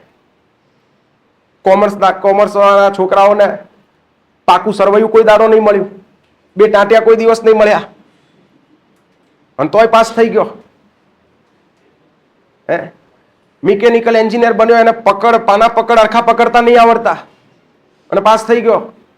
તો તમે પાસ નથી થયા, તમને પાસ કરવામાં આવ્યા છે. અઠવાડિયા પહેલા 10 દિવસ પહેલા વાંચ્યું તમે એમ કહો છો કે તમને એવું બ્રહ્મ જ્ઞાન થઈ ગયું તમે પાસ થઈ ગયા? ના. કારણ કે મને તો જે આવ્યું એ બધું મેં લખ્યું, જે આવ્યું એ લખ્યું ને પેલા એ તો માર્ક આપી દીધા. દયા ભાવનાની દ્રષ્ટિએ માર્ક આપ્યા છે. એટલે તમને બધાને ખુદ તમારો સ્કૂલ કોલેજ વાળો અપ્રોચ ખબર છે કે તમે કઈ રીતે પાસ થયા છો, પણ એ અપ્રોચ અહીંયા ચાલશે નહીં. ત્યાં એ લોકો પાસ કરવા બેઠેલા અને અહીંયા પાસ કરવા નહીં, અહીંયા ફેલ કરવા બેઠા છે, અહીંયા કાઢવા બેઠા છે. એને ફિલ્ટર કરવાના છે લોકોને. એટલે લખવામાં પણ આપણી એટલી સરસ મજાની શાર્પનેસ હોવી જોઈએ કે આપણો આન્સર બીજા બધા કરતા સરસ મજાનો ચડિયાતો લાગે, એની અંદરનું કન્ટેન્ટ કંઈક વિશેષ દેખાય તો તમને માર્ક મળે. ક્લિયર? ઓકે, ધ્યાન આપજો. હવે અહીંયા જે વાત છે થોડીક લખવાની આપણે ચર્ચા કરીએ કે કઈ રીતે સાહેબ જવાબ લખવાનો. કોઈ પણ જવાબ જો લખવાનો છે તમારે, માની લો કે તમારું આ 2 પેજ A4 સાઇઝના તમારી જોડે 2 પેજ છે અને એમાં પણ વચ્ચે આવી સ્પેસ કરીને આપે છે, એમાં જ તમારે લખવાનો છે તમારો જવાબ. ઓકે, જવાબને 3 ભાગમાં વહેંચી દેવામાં આવે છે દોસ્તો. જવાબને કેટલા ભાગમાં? 3 ભાગમાં વહેંચી દેવામાં આવે છે. એક છે ઇન્ટ્રોડક્શન, બીજું એક છે બોડી પાર્ટ અને ત્રીજું એક છે કન્ક્લુઝન. એક છે ઇન્ટ્રોડક્શન એટલે કે પ્રસ્તાવના. ખ્યાલ આવે છે? ભાઈ સાહેબ કોને કહેવાય પ્રસ્તાવના? આગળ જ્યારે હું તમને સવાલ થોડા લખાઈશ એટલે તમને આઈડિયા આવશે કે પ્રસ્તાવના કોને કહેવાય, કેવી રીતે પ્રસ્તાવના બને. ઓકે, એક છે ઇન્ટ્રોડક્શન. ઇન્ટ્રોડક્શન પ્રસ્તાવના જે છે સાહેબ કેટલી હોવી જોઈએ? તો 200 શબ્દોમાં જે તમારે જવાબ લખવાનો છે તો આ 200 માંથી વધીને 25-30 શબ્દોની આજુબાજુનું તમારું હોવું જોઈએ ઇન્ટ્રોડક્શન. 25-30 શબ્દોનો મતલબ એવો થયો વધીને ક્યાંક 4 લાઈન કે 5 લાઈન, એનાથી વધુ નહીં. ઘણા ઇન્ટ્રોડક્શન લખે ને શરૂમાં આવડતું ના હોય, આવડું ઇન્ટ્રોડક્શન લખી નાખે. પછી મેઇન જે જવાબ તમારે બોડી કન્ટેન્ટમાં લખવાનો છે લખવાની સ્પેસ જ ના રહી હોય. ખ્યાલ આવે છે? એટલે ઇન્ટ્રોડક્શન વધીને એ તો મેં જેમ જેમ પ્રેક્ટિસ કરશો એમ એમ બધું આવશે, ચિંતા ના કરો. ઓકે, તો 25-30 શબ્દોની આજુબાજુનું ઇન્ટ્રોડક્શન હોવું જોઈએ. ભાઈ કન્ક્લુઝન, જેને આપણે સારાંશ પણ કહીએ છીએ, કન્ક્લુઝન અને બોડી કન્ટેન્ટ. હવે આ બોડી કન્ટેન્ટ શું છે અને કન્ક્લુઝન શું છે? બોડી કન્ટેન્ટ એટલે કે તમને જે પણ કોઈ સવાલ પૂછ્યો છે, આ સવાલને તમે ન્યાય ક્યાં આપશો? તો અહીંયા આ બોડી કન્ટેન્ટમાં તમે ન્યાય આપશો. માની લો કે એક સિમ્પલ સવાલ ક્યાંક તમને પૂછેલો છે, પૂછાયેલો સવાલ કે સિંધુ ઘાટી સભ્યતાના નગરીય આયોજનની વિશેષતા ઉપર ચર્ચા કરો. કે સિંધુ ઘાટી સભ્યતાના નગરીય આયોજનની વિશેષતા ઉપર ચર્ચા કરો અથવા તો એની નગરીય આયોજનની વિશેષતા ઉપર પ્રકાશ ફેંકો. કે આવો કોઈ પણ સવાલ પૂછાયો છે, મૂળ મુદ્દે નગરીય આયોજનનો સવાલ તમને ક્યાંક પૂછાયો છે, તો એ નગરીય આયોજનની વિશેષતાવાળા જે પોઈન્ટ્સ છે એ તમે અહીંયા લખશો આ બોડી કન્ટેન્ટની અંદર. ક્લિયર? અને જેટલા પણ તમે પોઈન્ટ્સ લખ્યા કે સરસ મજાના પાકીટના મકાનો હતા, ગટર વ્યવસ્થા હતી, ગ્રીડ આકારની સિસ્ટમથી નગરીય આયોજન તૈયાર થયેલું, આ બધા જ પોઈન્ટ્સ તમે જે લખ્યા એને છેલ્લે તમે કન્ક્લુડ કરશો. આ કન્ક્લુઝન, સારાંશ આપશો. એટલે આ જે તમે અહીંયા ચર્ચા કરી છે, જે લવારીઓ કૂટી છે તમે, એને છેલ્લે તમે 25-30 શબ્દોની અંદર સારાંશ આપશો, કન્ક્લુડ કરશો કે ભાઈ ઉપરોક્ત ચર્ચા ઉપરથી આવું કહી શકાય કે આ નગરો આવા હતા તેવા હતા. જ્યારે આપણે ભણીશું એટલે તમને થોડો આઈડિયા આવશે. એટલે કન્ક્લુઝન પણ વધીને કેટલા શબ્દોનું હશે? 25-30 શબ્દો. એના કરતા નાનું હોવું જોઈએ, બહુ મોટું નહીં. એટલે વધીને ક્યાંક 3 લાઈન કે 4 લાઈન, એનાથી મોટું તો કન્ક્લુઝન હોવું જોઈએ નહીં. તો તમે સમજો કે 200 શબ્દોમાંથી 25-30 શબ્દો ઇન્ટ્રોડક્શનમાં જતા રહ્યા, 25-30 શબ્દો કન્ક્લુઝનમાં જતા રહ્યા, એટલે વધીને રહ્યા તમારી જોડે કેટલા શબ્દ? 150 શબ્દ. જે તમારું બોડી કન્ટેન્ટ તમારે લખવાનું છે ને એ ગણીને કેટલા શબ્દોમાં લખવાનું છે? 150 શબ્દોમાં લખવાનું છે. ઓકે. અને 150 શબ્દોનો મતલબ એવો થયો, એક સિમ્પલ ભાષામાં સમજાવું તો, એક જનરલ ટર્મમાં સમજાવું તો, કે કોઈ પણ સવાલને લઈને તમારી જોડે 5 થી 6 મુદ્દાઓ છે. કેટલા મુદ્દા? 5 થી 6 મુદ્દાઓ છે, તો તમે આરામથી જવાબ લખી શકો.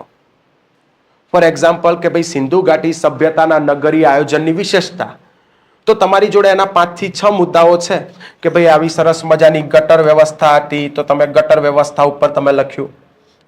પછી ગ્રીડ આકારની સિસ્ટમથી નગરીય આયોજન તૈયાર કરેલું, તો તમે એના ઉપર લખ્યું. હવે ગટર વ્યવસ્થાનો મુદ્દો જ્યારે તમે લખશો તો એટલીસ્ટ તમારે એમાં 3 લાઈન 4 લાઈન થઈ જ જશે કે સિંધુ ઘાટી સભ્યતાની ગટરો બહુ સરસ મજાની બનાવેલી હતી, આ ગટરોને ઈંટોથી ઢાંકેલી હતી. હિન્દી પુસ્તકો વાંચશો એમાં લખેલું છે, इन गटरों को ईंटों की सिल्लियों से ढका हुआ था. આ ગટરોની નીચે જીપ્સમનું પ્લાસ્ટર કરેલું હતું, ગટરમાં પાણી વહી શકે એની માટે સરસ મજાનો ઢાળ આપવામાં આવેલો હતો. તો હવે આ બધી વિશેષતાઓ જ્યારે તમે લખો એટલે એટલીસ્ટ ગટર વ્યવસ્થાને લઈને તમારી 3 લાઈન 4 લાઈન થઈ જ જાય. 3 લાઈન 4 લાઈનનો એક સામાન્ય મતલબ એવો થાય કે તમારા મિનિમમ 25-30 શબ્દ થઈ જ જાય. થાય કે નહીં? એક લાઈનમાં માણસના એવરેજ 7-8 શબ્દ આવતા હોય, કોઈના અક્ષર નાના હોય તો વધુ આવે, પણ એવરેજ 7 થી 8 શબ્દ 7 થી 8 શબ્દ એક લાઈનની અંદર તમારા આવતા જ હોય. તો 7 ચોક ને 28. તો મૂળ મુદ્દે તમારી જોડે 25-30 શબ્દ વાળા 6 મુદ્દા હોય છે ને, તો 25 છંગ 150. તો લગભગ તમારું કન્ટેન્ટ એક્ઝેક્ટ અહીંયા કન્ક્લુઝનની આજુબાજુ આવતા અહીંયા આવતા શું થઈ જશે? પૂરું. અને છેલ્લે થોડી સ્પેસ વધશે, ત્યાં તમે એને શું કરશો? કન્ક્લુડ. ભાઈ સમજાય છે? એટલે તમારી જોડે કોઈ પણ સવાલને લઈને 5 થી 6 મુદ્દાઓ છે, તો આરામથી આપણો જવાબ લખાય. સાહેબ હું 10 મુદ્દા લખું તો 10 મુદ્દા થતા હોય તો લખવા જ જોઈએ. આવડતા હોય તો તમે લખી શકો, જો શબ્દની મર્યાદા ના બાંધી હોત તો. પણ અહીંયા શબ્દોની મર્યાદા બાંધી દીધી છે કે આનાથી વધુ શબ્દ લખવાના નથી, એટલે આપણે એની વચ્ચે જ રમવાનું છે. કદાચ તમને નગરી આયોજનના 5 થી 6 મુદ્દા સિવાય બીજા મુદ્દાઓ ખબર છે, પણ એ મુદ્દાઓ પછી લાગે છે કે ભાઈ આ થોડા લેસ ઇમ્પોર્ટન્ટ છે, કે ભાઈ બહુ અગત્યના નથી. છે ખરા નગરી આયોજનના મુદ્દા, પણ આ બહુ લખવા જેવા નથી, તો નહીં લખવાના. આપણે 5 થી 6 મુદ્દા એ બતાવવાના કે જે સામેવાળો ક્યાંક એક્સપેક્ટ કરી રહ્યો છે કે હા, નગરી આયોજનનો સવાલ છે તો ગટર વ્યવસ્થા હોવી જ જોઈએ. નગરી આયોજનની વાત છે તો પાકી ઈંટના મકાનોની વાત હોવી જ જોઈએ. નગરી આયોજનની વાત છે તો ગ્રીડ આકારના સિસ્ટમોની રચના જે છે આખી ચર્ચા એની અંદર થયેલી જ હોવી જોઈએ. ભાઈ સમજાય છે? આ મુદ્દા હોવા જ જોઈએ. આપણને એવી ખબર હોવી જોઈએ કે સામેવાળો કેવી વસ્તુ એક્સપેક્ટ કરશે, જે મહત્વના મુદ્દા છે. ભાઈ સમજાય છે? એટલે ખાસ કે તમારા બોડી કન્ટેન્ટમાં તમારી જોડે 25-30 શબ્દ વાળા ક્યાંક 6 જેવા મુદ્દાઓ છે. 5 થી 6 મુદ્દા, એટલે આરામથી આપણો જવાબ લખાઈ જાય. ક્લિયર? ભાઈ સમજાય છે? ભાઈ સમજાય છે? ઓકે, ધ્યાન આપજો. બીજી વસ્તુ, ઘણાના મગજમાં ડાઉટ હોય છે કે સાહેબ કઈ રીતે લખવું? એરો મારીને લખીએ, ફૂદેડીઓ કરીએ, કે ખાલી ફકરાઓ આપીએ, પેરેગ્રાફ આપીએ? કઈ રીતે લખીએ? ઓકે, તમને જેમ યોગ્ય લાગે એમ લખી શકો છો. સપોઝ માની લો કે કોઈ સવાલ છે કે ભાઈ લાગ્યું કે ભાઈ આ સિંધુ ઘાટી સભ્યતામાં હું આવી રીતે સરસ લખી શકું છું, આમ બોક્સ બનાવીને કે ગટર વ્યવસ્થા, પછી આમ સામે લીંબુ લાકડી કરી. ઓકે, હા, અને એની નીચે તમે ગટર વ્યવસ્થાની વિશેષતા 3-4 લાઈનમાં બતાવી. ગ્રીડ આકારની સિસ્ટમથી નગરી આયોજન મુદ્દો બનાવ્યો, પછી સામે કરી લીંબુ લાકડી. અને પછી નીચે તમે આવી રીતે 3-4 લાઈન લખી. ખ્યાલ આવે છે? પાકી ઈંટના મકાનો, અને પછી તમે કર્યું બોક્સ, પછી લીંબુ લાકડી કરી અને નીચે પાછા તમે લખ્યા મુદ્દા. તો આ રીતે લખવું છે તો આ રીતે લખી શકો છો. ક્યાંક તમારે ખાલી પેરેગ્રાફ આપવા છે તો એ રીતે લખી શકો છો, અને એરા મારીને લખવું છે તો એ રીતે પણ લખી શકો છો. ભાઈ સમજાય છે? એટલે જેમ તમને લાગે, તમને એવું લાગે કે આવી રીતે હું લખીશ તો મારું પ્રેઝન્ટેશન વધુ સારું લાગશે, તો એ રીતે લખવાનું. ખ્યાલ આવે છે? મેન અહીંયા પ્રેઝન્ટ કરવાની જ વાત છે. તમે તમારું નોલેજ જે તમારા મગજમાં ભરાયેલું છે એને બહુ સારી રીતે પીરસવાની વાત છે. કેટલું સારી રીતે પીરસવાનું કે સામેવાળો જોવે એટલે એના મગજમાં ફટ ક્લિક થઈ જાય. અને આવી રીતે જ્યારે લખ્યું હોય ને તો બહુ સારી વસ્તુ શું થાય કે આમ સીધું એને ગટર વ્યવસ્થા જોઈ એટલે એને ખબર પડી જ જાય કે ઓકે આને ગટર વ્યવસ્થા ઉપર લખ્યું છે. Yes, very good. ઓ બહુ સરસ છોકરા, અરે બહુ સરસ. ખ્યાલ આવે છે? તો સાહેબ આવી રીતે લખ્યું એને જ માર્ક આપે? એરો માર્યા હોય એને માર્ક ના આપે? આપે ને, એને આપે. એરો મારીને બધા બહુ સરસ લખતા હોય છે. પણ એરો મારીને લખો તો શું કરવાનું કે કોઈ પણ વસ્તુ લખી છે એમાં જે મેં એનો હાઇલાઇટ કરતો પોઈન્ટ હોય એની નીચે કરી દેવાની અંડરલાઈન. એટલે પેલાનું ધ્યાન એ બાજુ ખાસ હોય. તપાસતો હોય ને એનું ધ્યાન એ બાજુ જ પડે. એ કઈ ગાંડો થોડો છે સાહેબ? જો ભાઈ, હું એટલા માટે કહું છું કેમ કે અમે લોકોએ બહુ બધા પેપરો આજ સુધી તપાસ્યા છે. ઓકે, ઘણા બધા પેપરો આ એકેડેમીની અંદર પણ બહુ બધા છોકરાઓ જ્યારે એક્ઝામ આપતા હોય અને એમના પેપરો અમારી જોડે ઘણીવાર તપાસવા માટે આવતા હોય તો અમે જોતા હોઈએ છીએ. જે વસ્તુ મને ફીલ થાય છે, હું એવું માનું છું કે આ બધી જ વસ્તુ જે ત્યાં પેપર ચેક કરવા બેઠો છે એને ફીલ થતી જ હોય. કે જ્યારે કોઈનું પ્રેઝન્ટેશન બહુ સરસ હોય, અક્ષર સરસ હોય, પ્રેઝન્ટેશન બહુ સરસ હોય તો આમ થાય કે અરે યાર કેટલું સરસ લખ્યું છે. ઓકે, ગટર વ્યવસ્થા આવી ગઈ, ઓકે આ મુદ્દો આવી ગયો, ઓકે હા બરાબર છે, લખ્યું છે. કોઈ કે એકદમ ગૂંચડું મેગી કરી નાખી હોય અંદર, ગૂંચડું કરી નાખ્યું, આપણને થાય કે અરે યાર આ શું ઉલટી કરી છે. તમે આમ જોતા હોય તો તમને યાર, કેમ કે તમારે હવે તમારી તપાસવાની સ્પીડ ઘટી ગઈ આના લીધે. હવે એમાં કેવું હોય કે શરૂમાં માની લો કે હું અત્યારે બેન્ચ લઈને બેઠો છું, મારી સામે 50 પેપર છે, 100 પેપર છે.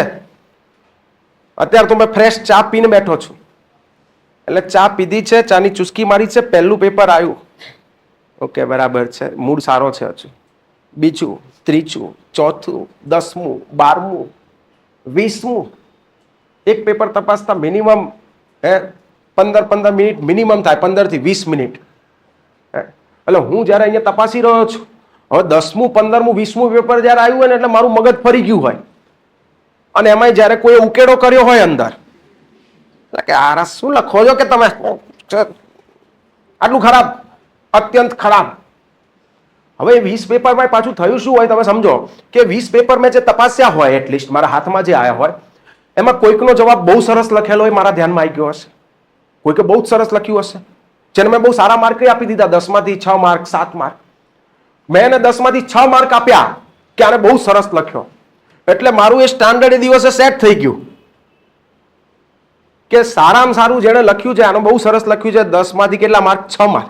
એટલે એનાથી નીચેનું કંઈ પણ હશે, મને થોડું પણ 10-20 આગું દેખાતું હશે, એટલે એને તો માર્ક હું 10 માંથી 6 કરતા તો ઓછા જ આપીશ, એનાથી વધુ તો નહીં જ. કે યાર પેલા જેટલું તો સરસ નથી, આટલા બધા તો આ ડિઝર્વ નથી જ કરતો. 5.5 માર્ક, 5 માર્ક, 4 માર્ક, 3 માર્ક, આવું થતું જ હોય. હા, પછી એના કરતા કોઈ કે બહુ જ સરસ લખ્યું હોય તો એમ થાય કે યાર આ તો 10 માંથી 7 માર્ક ડિઝર્વ કરે છે, 6.5 ડિઝર્વ કરે છે. 10 માંથી 10 ડિઝર્વ નહીં કરતા? ના, નહીં કરતા. ખ્યાલ આવે છે? નથી આપતા જ નથી એટલા બધા. ખ્યાલ આવે છે? એટલે એવા તમને સ્ટાન્ડર્ડ જે રેશિયો હોય છે એ લોકોનો 10 માંથી 7 માર્ક એટલે બહુ સારો રેશિયો કહેવાય, બહુ સરસ માર્ક મળ્યા કહેવાય. 10 માંથી 6 માર્ક તો સારા માર્ક કહેવાય. ભાઈ સમજાય છે? એટલે અમે જ્યારે પેપર તપાસતા હોઈએ તો અમારા ઉપર આ જે બધું વસ્તુ વીતતી હોય છે કે અમુક સમય પછી અમને થોડું ફ્રસ્ટ્રેશન થાય, તો એ વ્યક્તિને થતું હશે, એ માણસ જ છે. એમાં કોઈ કે સારું લખેલું હોય તો બહુ સારો મૂડ હોય, એટલે કે સારું આમ તો જોતા હોય કે બરાબર છે, ભલે મૂડ ખરાબ થઈ ગયો છે, કલાક 2 કલાક 4 કલાકથી હું બેઠો છું, પણ સારું લખ્યું છે તોય મારી પેન સારી જ પડતી હોય. પણ કોઈનું ખરાબ જેવું આવે કે અરે યાર, તરત મૂડ બગડે. તો ત્યાં પણ પેલા વ્યક્તિની હાલત આ જ થતી હોય. દિનેશ તાસા સાહેબે વચ્ચે દૂરદર્શન ઉપર એમને એક ઇન્ટરવ્યુ આપેલો, અને એ ઇન્ટરવ્યુમાં દિનેશ તાસા સાહેબે બધી ક્લિયરિટી આપેલી હતી, બહુ સરસ. એમાં એમણે કીધેલું કે જનરલી કે એક સવાલ જે હોય તો એને એક જ વ્યક્તિ તપાસતો હોય છે. માની લો કે સિંધુ ઘાટી સભ્યતાનો એક સવાલ છે, 10,000 છોકરાઓએ એક્ઝામ આપી છે, તમારા લગભગ 9,000 સમથિંગ 9,900 સમથિંગ જ છે, બરાબર છે? 9,964 કે કેટલા છે? 51, 9,951. એટલે આ 9,951 લોકોએ જે પરીક્ષા આપી છે, તો તમારા બધાના જે સવાલ, માની લો કે સિંધુ ઘાટી સભ્યતાનો ફોર એક્ઝામ્પલ કોઈ સવાલ આવ્યો, તો આ એક જ વ્યક્તિ 10,000 લોકો 9,000 લોકોના પેપર જોતો હશે, આ એક જ સવાલે જોતો હશે. એટલે એના મગજમાં તો સ્ટાન્ડર્ડો કયા લેવલના સેટ થયા હશે? કેમ કે 10,000 ની અંદર હું એવું તો માનું કે 100 માણસે તો અફલાતૂન જવાબ લખ્યો હશે.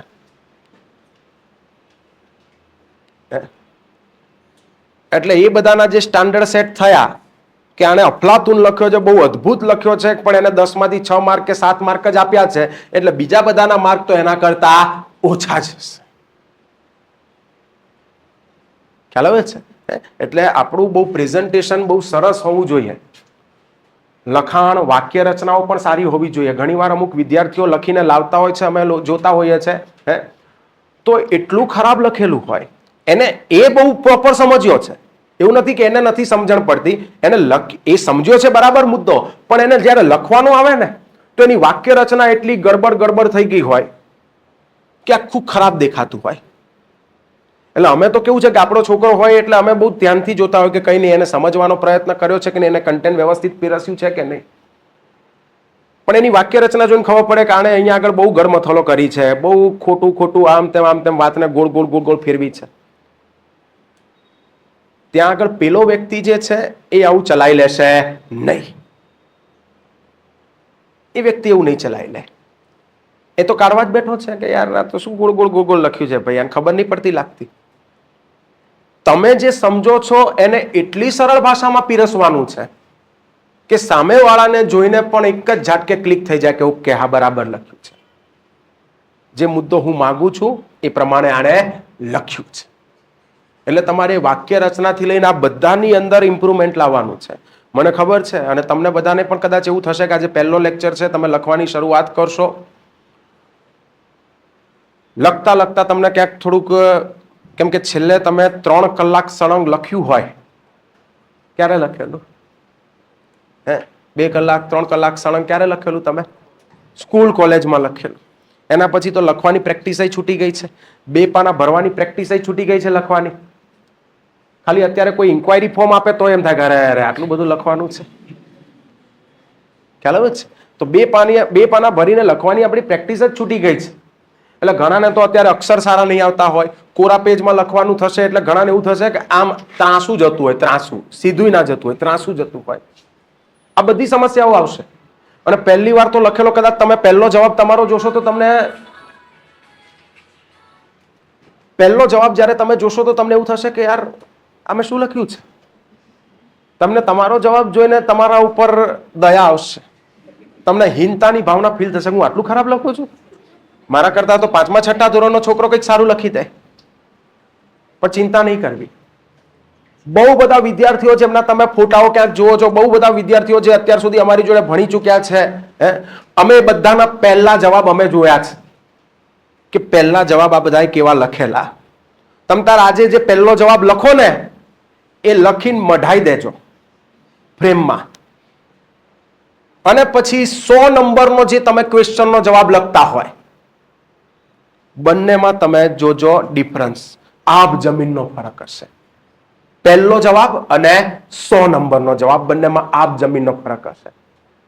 100 ક્વેશ્ચનની પ્રેક્ટિસ કરતા તમારો હાથ એટલો સ્મૂથ થઈ ગયો હશે, કઈ રીતે કોઈ પણ સવાલને સરસ રીતે રિપ્રેઝન્ટ કરો, આ બધું તમને આવડી ગયું હશે. અક્ષરે સુધરી ગયા હશે ધીરે ધીરે કરતા.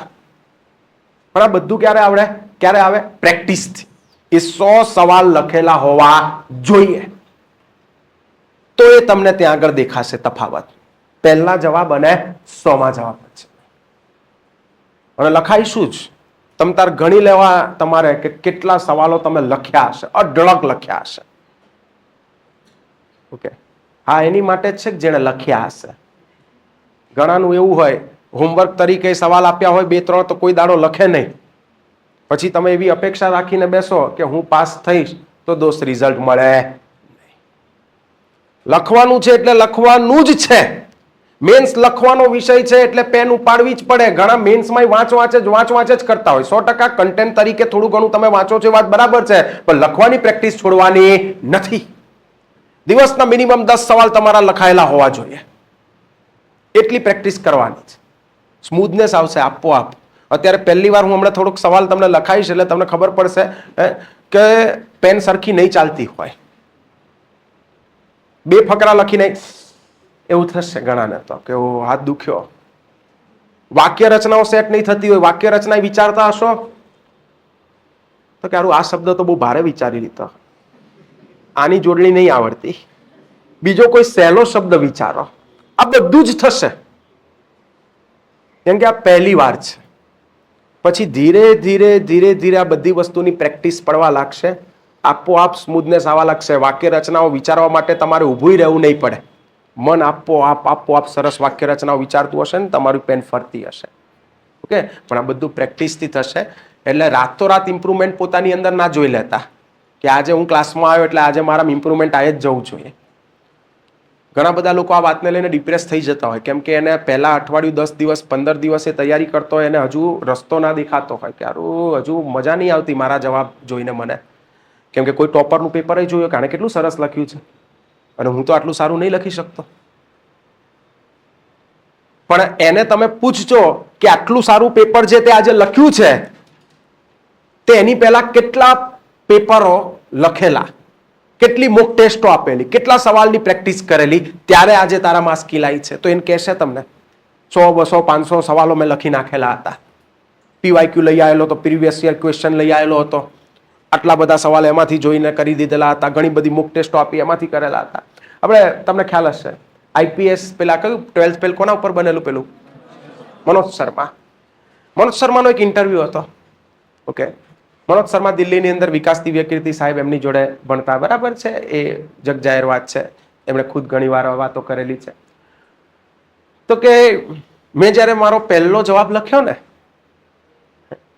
એટલે કે પહેલા મેં થોડાક જવાબો લખ્યા અને કે હું વિકાસ દિવ્યકીર્તિ સાહેબને બતાવવા ગયો તો સાહેબે આમ કરીને ચોપડો ફેંકી દીધો. ક્યાં लिखा है मनोज के, कितना बेकार लिखा है, कितना घटिया लिखा है, थोड़ा कंटेंट सुधारो, थोड़ा प्रेजेंटेशन सुधारो. और फिर मैंने ये ठान लिया कि इतने से नहीं होगा, सर ने बुलाया तो प्रैक्टिस करनी पड़ेगी. कि मैंने इतनी आटला जाड़ा नहीं तो लगभग के 2 ચોપડાઓ ભરીને જવાબો લખી દીધા. અને મને આપોઆપ મારી અંદર એ દેખાયું પરિવર્તન કે ઓકે પહેલા શું લખી રહ્યો હતો ને અત્યારે હું શું લખી રહ્યો છું, કે એટલી પ્રેક્ટિસ કરી ત્યારે હું આટલો સારો જવાબ લખતો થયો. એટલે રાતોરાત તમારામાં ઇમ્પ્રુવમેન્ટ નહીં આવી જાય, પણ પ્રેક્ટિસ કરતા રહેશો એમ ધીરે ધીરે અચૂક આવશે, ચોક્કસ આવશે. અને મેં તમને કીધું તમ તારે સહી કરાવી લેવી કોરા કાગળ ઉપર. અત્યારે હું તમને સહી કરીને આપી દઉં કે આજનો પહેલો જવાબ જે તમે લખો એ અને 100 નંબરનો જવાબ જે તમે લખો એ બંનેને કમ્પેર કરી લેવા, તમને આબ જમીનનો ફરક જોવા મળશે. 90% ચેન્જ જોવા મળશે કે સાલું હું કેટલું સરસ લખું છું. હવે તો ના માર્ક સાનો આપવો જ જોઈએ. ક્લિયર? ઓકે, અક્ષર ખરાબ ના હોય. બીજું ઘણાના મગજમાં આવું હશે કે સાહેબ અક્ષર મારા ખરાબ છે, ઓકે શું કરું સુધારવા? થોડી સ્પીડ ધીમી રાખો, પણ સુધારવા તો પડશે, કેમ કે તમારા કોમ્પિટિટરના અક્ષર બહુ સારા છે. એટલીસ્ટ તમારા અક્ષર મોતીના દાણા જેવા નહીં હોય તો ચાલશે, પણ સુવાચ્ય હોવા જરૂરી છે કે ઇઝીલી સામેવાળો માણસ એને વાંચી શકે. બીજું બહુ નાના અક્ષરે નહીં કાઢવા અને બહુ મોટા નહીં કાઢવા, માપસર ના રાખવા. ક્લિયર? ઓકે, કેમ કે એ બધી વસ્તુ તમને કામમાં લાગશે અહીંયા સ્પેસ મેનેજમેન્ટમાં. બહુ નાના અક્ષરે લખ્યું હશે ને તો તમારી જોડે એવું થશે કોઈ સવાલનું કન્ટેન્ટ પતી જશે, તમે તો અહીંયા જ પહોંચ્યા હોય, કન્ટેન્ટ પૂરું. તમે કહેશો હવે શું લખું? હવે મૌર્ય વંશનો સવાલ પૂછ્યો તો હવે સમ્રાટ અશોકનું મોઢું દોરું તો મેળ પડે નહીં છે, કારણ કે તમે બહુ નાના અક્ષર રાખ્યા. ઘણા બહુ મોટા અક્ષર કાઢે તો એવું થાય કે ઇન્ટ્રોડક્શન જ આડું આવી જાય. પછી જવાબમાં આટલું થોડુંક લખે ને પછી તો કન્ક્લુઝન, એટલે એ સરખું જવાબને ત્યાં આવીને આપી શકે. એટલે બહુ નાના અક્ષર નથી કાઢવાના અને બહુ મોટા પણ નથી કાઢવાના, પ્રમાણસરના માપસરના કાઢવાના છે. ક્લિયર? અને આ બધી વસ્તુ તમારામાં કદાચ હશે, કોઈના અક્ષર બહુ નાના આવતા હશે, કોઈના બહુ મોટા આવતા હશે, તાત્કાલિક સુધારો નહીં આવે પણ ધીરે ધીરે આવશે. ઓકે, ધીરે ધીરે સબ મના સમય આવે સબ હોય, માલી સિંચે 100 ઘડા ઋતુ આવે તબ ફલ હોય. કબીરજીની સાખી છે, ખ્યાલ આવે છે કે ધીરે ધીરે સબ મના સમય આવે સબ હોય, માલી સિંચે 100 ઘડા ઋતુ આવે તબ ફલ હોય. તમારું કામ છે મહેનત કરવાની, એટલે તમારે મહેનત કરતું રહેવાનું છે. જ્યારે તમારો સમય આવશે એટલે ફળ પાકશે, તમને સફળતા મળશે. અને અહીંયા વાત એ પણ છે કે રાત તો રાત એ સફળતા પણ મળી જવાની નથી. એક રાતમાં તમે બધું કરી લેવાનો ટ્રાય કરો તો એવી રીતે પણ કંઈ થઈ જવાનું નથી. કહેવા માટે આ બધી વાતો છે, કોઈ વસ્તુ અસંભવ નથી હોતી. એક રાતમાં પણ તૈયારી થઈ શકે. એટલે મેં ખાલી એ કહેવતને માન આપવા માટે કહી દીધું, બાકી એવું પોસિબલ નથી. એ જે અમુક પ્રોસિજર એક અમુક સમય જોઈએ એટલે જોઈએ જ. એક પ્રોસેસમાંથી તમારે પસાર થવું જ પડશે. તમારી જાતને સુધારવા માટે તો એ પસાર થવું જ પડશે. ક્લિયર? ઓકે, તો કંઈ નહીં, આપણે શરૂઆત કરીએ. તો આજે તમને ઘણી બધી વસ્તુ ખ્યાલ આવી. સિલેબસમાં કયા પોઈન્ટ્સ જોવાના છે, બીજું કે લખવાનું છે તો કઈ રીતે લખવાનું છે. તમારા મનમાં જે બધા ડાઉટ હશે કે સાહેબ એરો મારીને લખું તો ચાલે, ફુદેડીઓ કરું કે કઈ રીતે લખું, જવાબ કઈ રીતે લખવાનો, તો જવાબ 3 ભાગમાં, ઇન્ટ્રોડક્શન, બોડી કન્ટેન્ટ અને કન્ક્લુઝન. તો આવી રીતે 3 ભાગમાં આપણો જવાબ હોવો જ જોઈએ. બીજી વસ્તુ, ઘણાના મગજમાં એવું હશે કે સાહેબ જેલ પેન વાપરું કે બોલ પેન વાપરું. આવા બધા પણ સામાન્ય સવાલ તમને એવું લાગતું હશે કે આવા પણ સવાલ હોય છે મગજમાં. ઓકે, આ હું નથી કહેતો, દિનેશ દાસા જીપીએસસી ના ચેરમેન, એમણે ખુદ આ વાત ક્લિયર કરી ચૂક્યા છે. એમણે કીધું છે કે તમતાર જે વાપરવું હોય તમે વાપરી શકો, બોલપેન, જેલ પેન બધું વાપરી શકો, પણ અમે જેલ પેનની ના એટલા માટે પાડીએ છીએ. એટલે પહેલા આમ તો એમણે હા પાડી, પણ જેલ પેનની ના કે અમે એટલા માટે પાડીએ છીએ કેમ કે જેલ પેનમાં પાછળ પેલા ડાઘા પડી જાય, છાપ પડી જાય, એટલે પાછળની સાઈડ તમે જે લખો એ સરખું દેખાય નહીં. એટલા માટે અમે બોલપેન વાપરવાનું કહેતા હોઈએ છીએ. ઓકે, પછી સાહેબ આમ નીચે કોઈ એરો કર્યો હોય, કોઈ આમ ફુદેડી કરી હોય, કોઈએ બોક્સ બનાવવાની જગ્યાએ આમ વાદળ બનાવ્યું હોય તો ચાલે? તો દિનેશ દાસા સાહેબે કીધું ચાલે. તમતાર તમે વાદળ બનાવો, વરસાદ પાડો, જે કરવું એ કરો, ખ્યાલ આવે છે, પણ તમે એ જવાબને ન્યાય આપેલો હોવો જોઈએ.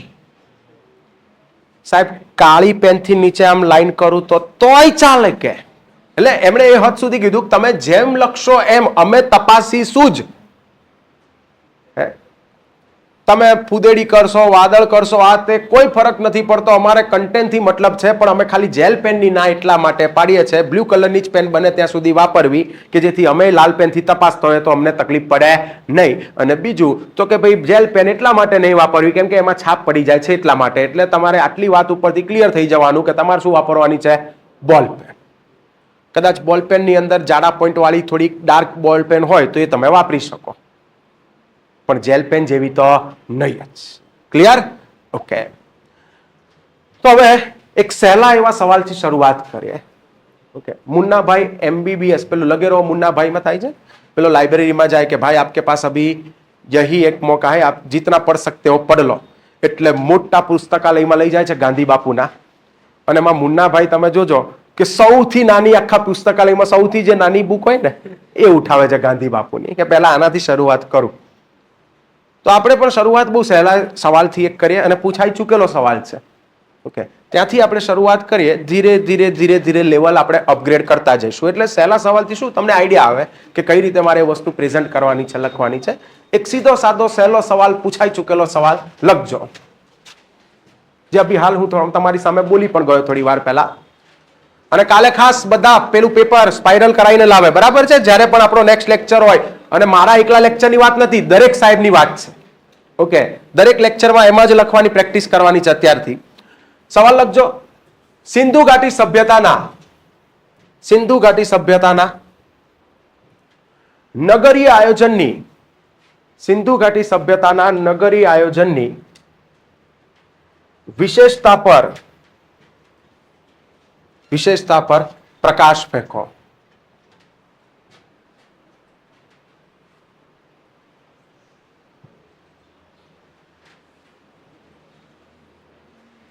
હવે આનો આ સવાલ તમને આમ એકદમ સીધો સાદો લખાયો, આનો આ તમને આમ ફેરવી નહીં પૂછવો હોય તો ફેરવી નહીં પૂછી શકે, કદાચ ઓર કરીને લખો, ઓર.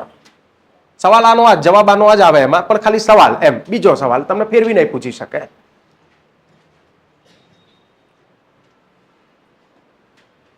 સિંધુ ઘાટી સભ્યતાનું નગરીય આયોજન, સિંધુ ઘાટી સભ્યતાનું નગરીય આયોજન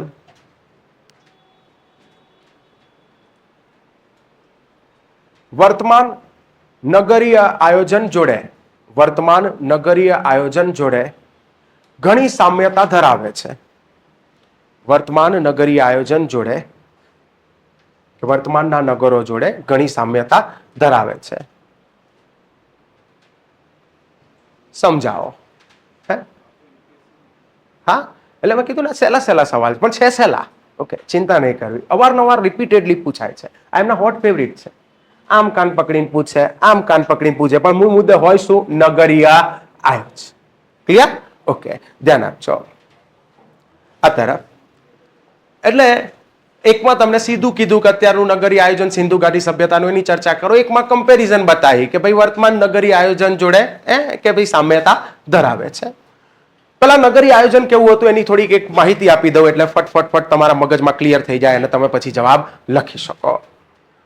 ભાઈ સિંધુ ઘાટી સભ્યતાના લોકોએ જે નગરો બનાયા, આ નગરો બહુ વ્યવસ્થિત પ્રી પ્લાન કરીને બનાયેલા નગરો હતા. નગરો આડેધડ નથી બનાવી દીધા, પ્રી પ્લાન કરીને બનાયેલા નગરો છે. જેમ કે આપણું ગાંધીનગર પ્રી પ્લાન કરીને બનાયેલું નગર છે, આપણું ચંડીગઢ પ્રી પ્લાન કરીને બનાયેલું નગર છે, આપણું અમદાવાદ વિધાઉટ પ્રી પ્લાન. હા, જ્યારે નાસિરુદ્દીન અહેમદ શાહે અમદાવાદ બનાવ્યું તો એ સમયે અમદાવાદ 12 દરવાજાઓની વચ્ચે હતું. અત્યારે અમદાવાદની વચ્ચે આ 12 દરવાજા છે. આખી સ્થિતિ બદલાઈ ગઈ છે ભાઈ. નગર ફાટતું જ જાય છે, ફેલાતું જ જાય છે. પણ અહીંયા એવું નથી. આ લોકોએ જે નગરો બનાયા બહુ વ્યવસ્થિત પ્રી પ્લાન કરીને બનાયેલા નગરો હતા ભાઈ. સમજાવું કેવા હતા આ નગરો. સિંધુ ઘાટી સભ્યતાના નગરો જે હતા, સિંધુ ઘાટી સભ્યતાના નગરો જે હતા, આ નગરો 2 ટીલામાં કે 3 ટીલામાં વહેંચાયેલા હતા. 2 ટીલામાં કે 3 ટીલામાં વહેંચાયેલા હતા. ટીલો એટલે કે ટેકરો. ટીલો એટલે કે ટેકરો. સપોઝ કોઈ નગર, જેમ કે ગુજરાતના જ 2 નગર એક્ઝામ્પલ તરીકે લઈ લઉં. 2 પ્રમુખ નગર, ધોળાવીરા તો કે 3 ટીલામાં વહેંચાયેલું નગર છે. લોથલ તો કે 2 ટીલામાં વહેંચાયેલું નગર છે. સપોઝ કોઈ નગર 3 ટીલામાં વહેંચાયેલું છે તો ત્યાં સ્થિતિ કેવી હશે? તો કે સૌથી ઉપરનો ટીલો, અહીંયાથી જે મકાન મળી આવે છે એ કદમાં વિશાળ છે. આ મકાન પાકી ઈંટનું બનેલું છે. આ મકાન પાકી ઈંટનું બનેલું છે. આ મકાન કદમાં વિશાળ છે. અને મકાનને આમ દુર્ગીકૃત પણ કરેલું છે. દુર્ગીકૃત કરવું એટલે આમ કોટ કરેલો હોય, ખ્યાલ આવે છે. અને એને નગરના અન્ય 2 ટીલાઓથી અલગ કરેલું છે, આમ દુર્ગીકૃત કરી દીધું છે, કોટ કરી દીધો છે. એટલે બતાવે છે કે અહીંયા સમાજના કોઈ વિશેષ વર્ગના લોકો રહેતા હશે. એમને તમે ના મળી શકો. દુર્ગ છે, કોટ કરેલો છે, પરમિશનથી અંદર જવું પડે. ઇન શોર્ટ ખ્યાલ આવે છે. તો કે આ ઇતિહાસકારોનું માનવું છે કે આ ઉપલા ટીલામાં કદાચ સમાજના શાસક વર્ગના લોકો રહેતા હશે. કોણ રહેતા હશે? શાસક વર્ગના લોકો રહેતા હશે. અને આ ઉપલા ટીલાનો આ જે દુર્ગીકૃત કરેલો આ જે ભાગ છે, હિસ્સો છે, એને આપણે સિટાડેલ કહીએ છીએ. શું કહીએ છીએ? સિટાડેલ. ક્લિયર? ઓકે, ધ્યાન આપજો. અહીંયા જે ભણાઈ રહ્યો છું એમાંથી તમને ફટ મુદ્દાઓ મળી જશે અને પછી આપણે એને રિપ્રેઝન્ટ કરવાનું છે તમારા આન્સરમાં. ધ્યાન આપજો. મધ્ય ટીલો, અહીંયાથી જે મકાનો મળી આવે છે કેવા છે? તો એ અગાઉ કરતા કદમાં નાના છે. અગાઉ કરતા કદમાં થોડા નાના છે, પણ પાકી ઈંટોના બનેલા છે. તો ઇતિહાસકારોનું માનવું છે કે અહીંયા કદાચ સમાજના અધિકારી વર્ગના લોકો રહેતા હશે. અને સૌથી નીચેનો ટીલો, અહીંયાથી જે મકાનો મળી આવે છે એ અગાઉ કરતા પણ કદમાં નાના છે. અને આ મકાનોમાં ક્યાંક કાચી ઈંટોનો પણ ઉપયોગ થયેલો છે અને પાકી ઈંટોનો પણ ઉપયોગ થયેલો છે. તો ઇતિહાસકારોનું માનવું છે કે અહીંયા કોણ રહેતા હશે? સમાજના સામાન્ય વર્ગના લોકો રહેતા હશે. સેમ કોઈ નગર 2 ટીલામાં વહેંચાયેલું છે તો અહીંયા સ્થિતિ કેવી હશે? તો કે ભાઈ સૌથી ઉપરનો ટીલો, અહીંયાથી જે મકાન મળી આવે છે કદમાં વિશાળ છે. મકાન કેવું છે? તો કે ભાઈ પાકી ઈંટોનું બનેલું છે અને મકાનને શું કરેલું છે? દુર્ગીકૃત કરેલું છે. કોટ કરેલો છે. આ કોટ કરેલો, આ દુર્ગીકૃત કરેલો ભાગ એને શું કહીએ છીએ આપણે? સિટાડેલ. શું કહે છે? સિટાડેલ. ઓકે. અને ઇતિહાસકારોનું માનવું છે કે ભાઈ આ સિટાડેલ છે, દુર્ગીકૃત કરેલો ભાગ છે, તો કદાચ અહીંયા સમાજના શાસક વર્ગના લોકો રહેતા હશે, અથવા તો સમાજના કોણ રહેતા હશે? અધિકારી વર્ગના લોકો રહેતા હશે. અને મધ્ય ટીલો, સોરી નીચેનો ટીલો, હે, બે ટીલામાં વહેંચાયેલું મકાન છે, તો કે ભાઈ આ બીજો ટીલો. અહીંયા આગળ જે છે મકાનો, તો એ અગાઉ કરતા કદમાં કેવા છે? નાના. અને જ્યાં કાચી પાકી બંને પ્રકારની ઈંટોનો ઉપયોગ થયેલો છે, તો અહીંયા સમાજના કોણ રહેતા હશે? શાસક વર્ગના લોકો. એટલે પહેલો જ મુદ્દો તમારો બનાવવો હોય તો પહેલો જ મુદ્દો શું બની જાય? તો કે ભાઈ સિંધુ ઘાટી સભ્યતાના નગરો વ્યવસ્થિત પ્રી પ્લાન કરીને બનાયેલા નગરો હતા. આ નગરો 2 કે 3 ટીલામાં વહેંચાયેલા જોવા મળે છે.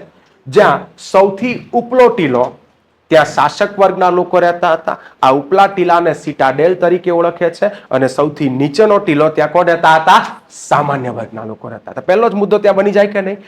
ધ્યાન આપજો. હજુ આગળ વધીએ આપણે. બીજું, નગરો. આ નગરોની ખાસિયત એવી છે દોસ્તો કે અહીંયા ઉત્તરથી દક્ષિણ અને પૂર્વથી પશ્ચિમ, ઉત્તરથી દક્ષિણ અને પૂર્વથી પશ્ચિમ આવી રીતે 2 વિશાળ રસ્તા પસાર થતા દેખાય છે. અને આ રસ્તાઓની પહોળાઈ લગભગ 10 મીટર જેટલી છે. લગભગ કેટલી છે? 10 મીટર. જો લગભગ આંકડો અહીંયા આગળ લખવાનો જ, કેમ કે અલગ અલગ પુસ્તકોમાં પણ આંકડો થોડો વરી જોવા મળશે. ખ્યાલ આવે છે? અને નગરો પ્રમાણે પણ આ રસ્તાઓની પહોળાઈમાં થોડી વધઘટ રહેતી, પણ એવરેજ પહોળાઈ કેટલી છે? 10 મીટર. ખ્યાલ આવે છે? તો કે ભાઈ અહીંયા લખવાનું કે આ નગરો જે હતા એમાં ઉત્તરથી દક્ષિણ અને પૂર્વથી પશ્ચિમ 2 વિશાળ રસ્તાઓ પસાર થતા દેખાય છે. આ રસ્તાઓની પહોળાઈ લગભગ 10 મીટર જેટલી છે. ઇવન આ જે પહોળા રસ્તા હતા દોસ્તો, એમાંથી નાના રસ્તાઓ નીકળતા, જેની પહોળાઈ લગભગ 4.5 મીટર જેટલી હતી. હું મીટરમાં કહી રહ્યો છું, ફૂટમાં કન્વર્ટ કરો ને એટલે લગભગ 3 ગણું કરી નાખવાનું થાય તમારે. એટલે સપોઝ કોઈ મુખ્ય રસ્તો 10 મીટર જેટલો પહોળો છે, તો લગભગ કેટલા? 30 ફૂટ પહોળો હશે. 30 ફૂટ એટલે તમે સમજી લો કે આ તમારી આ જોવા જાવ ને, આ ક્લાસ, આ એક ટાઇલ્સ 2 ફૂટની છે. 1 2 3 4 5 6 7 8 9 10 ને 10 ટાઇલ્સ એટલે આ લગભગ 20 ફૂટ છે. આના કરતા પણ પહોળો રસ્તો હશે મુખ્ય રસ્તો. ખ્યાલ આવે છે? ધ્યાન આપજો. હજુ 10 ફૂટ વધારી દેવાનું તમારે. આમાંથી નાના રસ્તા નીકળે છે, અને આ નાના રસ્તાઓમાંથી નીકળે છે નાની નાની શેરીઓ. નાના રસ્તાઓમાંથી શું નીકળે છે? નાની નાની શેરીઓ નીકળે છે.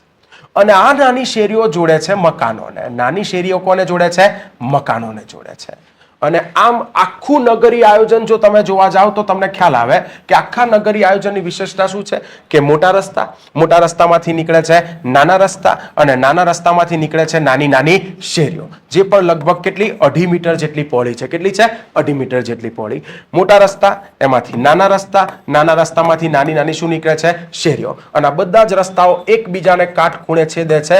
આમાંથી ગ્રીડ આકારની સિસ્ટમથી, જાળી આકારની સિસ્ટમથી આખું નગરી આયોજન તૈયાર કરેલું હતું કે જ્યાં બધા જ રસ્તાઓ એકબીજાને કાટખૂણે છેદતા હતા. ભાઈ સમજાય છે? તો મેન એક મુદ્દો તમારે જે લખવાનો થાય આવે કે નગરી આયોજનની બીજી મોટામાં મોટી વિશેષતા કે નગરોમાં ઉત્તરથી દક્ષિણ અને પૂર્વથી પશ્ચિમ 2 વિશાળ રસ્તાઓ પસાર થતા દેખાય છે, જે લગભગ 10 મીટર જેટલા પહોળા છે. આ રસ્તાઓમાંથી નાના રસ્તા નીકળે છે, અને નાના રસ્તાઓમાંથી નીકળે છે નાની શેરીઓ. અને આ નાની શેરીઓ જોડતી હતી કોને? મકાનોને. આટલું લખો ને તમે એટલે 25 શબ્દ આરામથી તમારા ભરાઈ જાય. પછી હજુ બીજો મુદ્દો તમારે જે લખવાનો થાય આ લખવાનો થાય કે આખા નગરી આયોજનમાં તમામ રસ્તાઓ એકબીજાને કાટખૂણે છેદતા હતા. આમ ગ્રીડ આકારની સિસ્ટમથી, જાળી આકારની સિસ્ટમથી સંપૂર્ણ નગરી આયોજન તૈયાર કરવામાં આવેલું હતું. કેમ ગ્રીડ આકારની સિસ્ટમનો પણ ઉપયોગ કર્યો આ લોકોએ? જે પ્રશ્ન છે તમારી સામે. તો એટલા માટે દોસ્તો આ લોકોએ પ્લાનિંગ કર્યું છે, આયોજન કર્યું છે, સ્પેસ મેનેજમેન્ટ કર્યું છે. ઓછા વિસ્તારમાં વધુ લોકો સમાઈ શકે એવી વ્યવસ્થા ઊભી કરવા માટે આ લોકોએ ગ્રીડ આકારની સિસ્ટમનો ઉપયોગ કર્યો, જાળી આકારની સિસ્ટમનો ઉપયોગ કર્યો. સમજો કે મારી જોડે આટલી સ્પેસ છે, આ સેમ છે, એના જેટલી જ આ સ્પેસ છે, અને હું અહીંયા કોઈ આયોજન નથી કરતો, એમને મકાનો બનાવવાના ચાલુ કરું છું. તો કેવું થશે?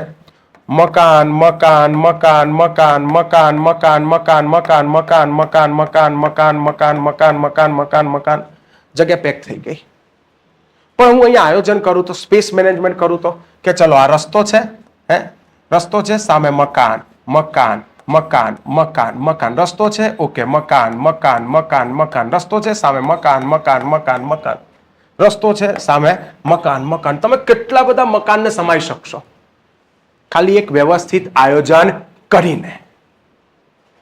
ભાઈ સમજાય છે? તો કે એટલા માટે તમારે લખવાનું કે અહીંયા તમામ રસ્તાઓ એકબીજાને કાટખૂણે છેદતા હતા. ગ્રીડ આકારની સિસ્ટમ કે જાળી આકારની સિસ્ટમથી નગરી આયોજન તૈયાર કરવામાં આવેલું હતું. અને આવું નગરી આયોજન એટલા માટે તૈયાર કરવામાં આવેલું હતું કે જેથી ઓછા વિસ્તારની અંદર વધુ લોકોનો કરી શકે સમાવેશ, વધુ લોકોની રહેવાની વસવાટની વ્યવસ્થા ઊભી કરી શકે, એની માટે ગ્રીડ આકારની સિસ્ટમનો કરવામાં આવેલો હતો ઉપયોગ.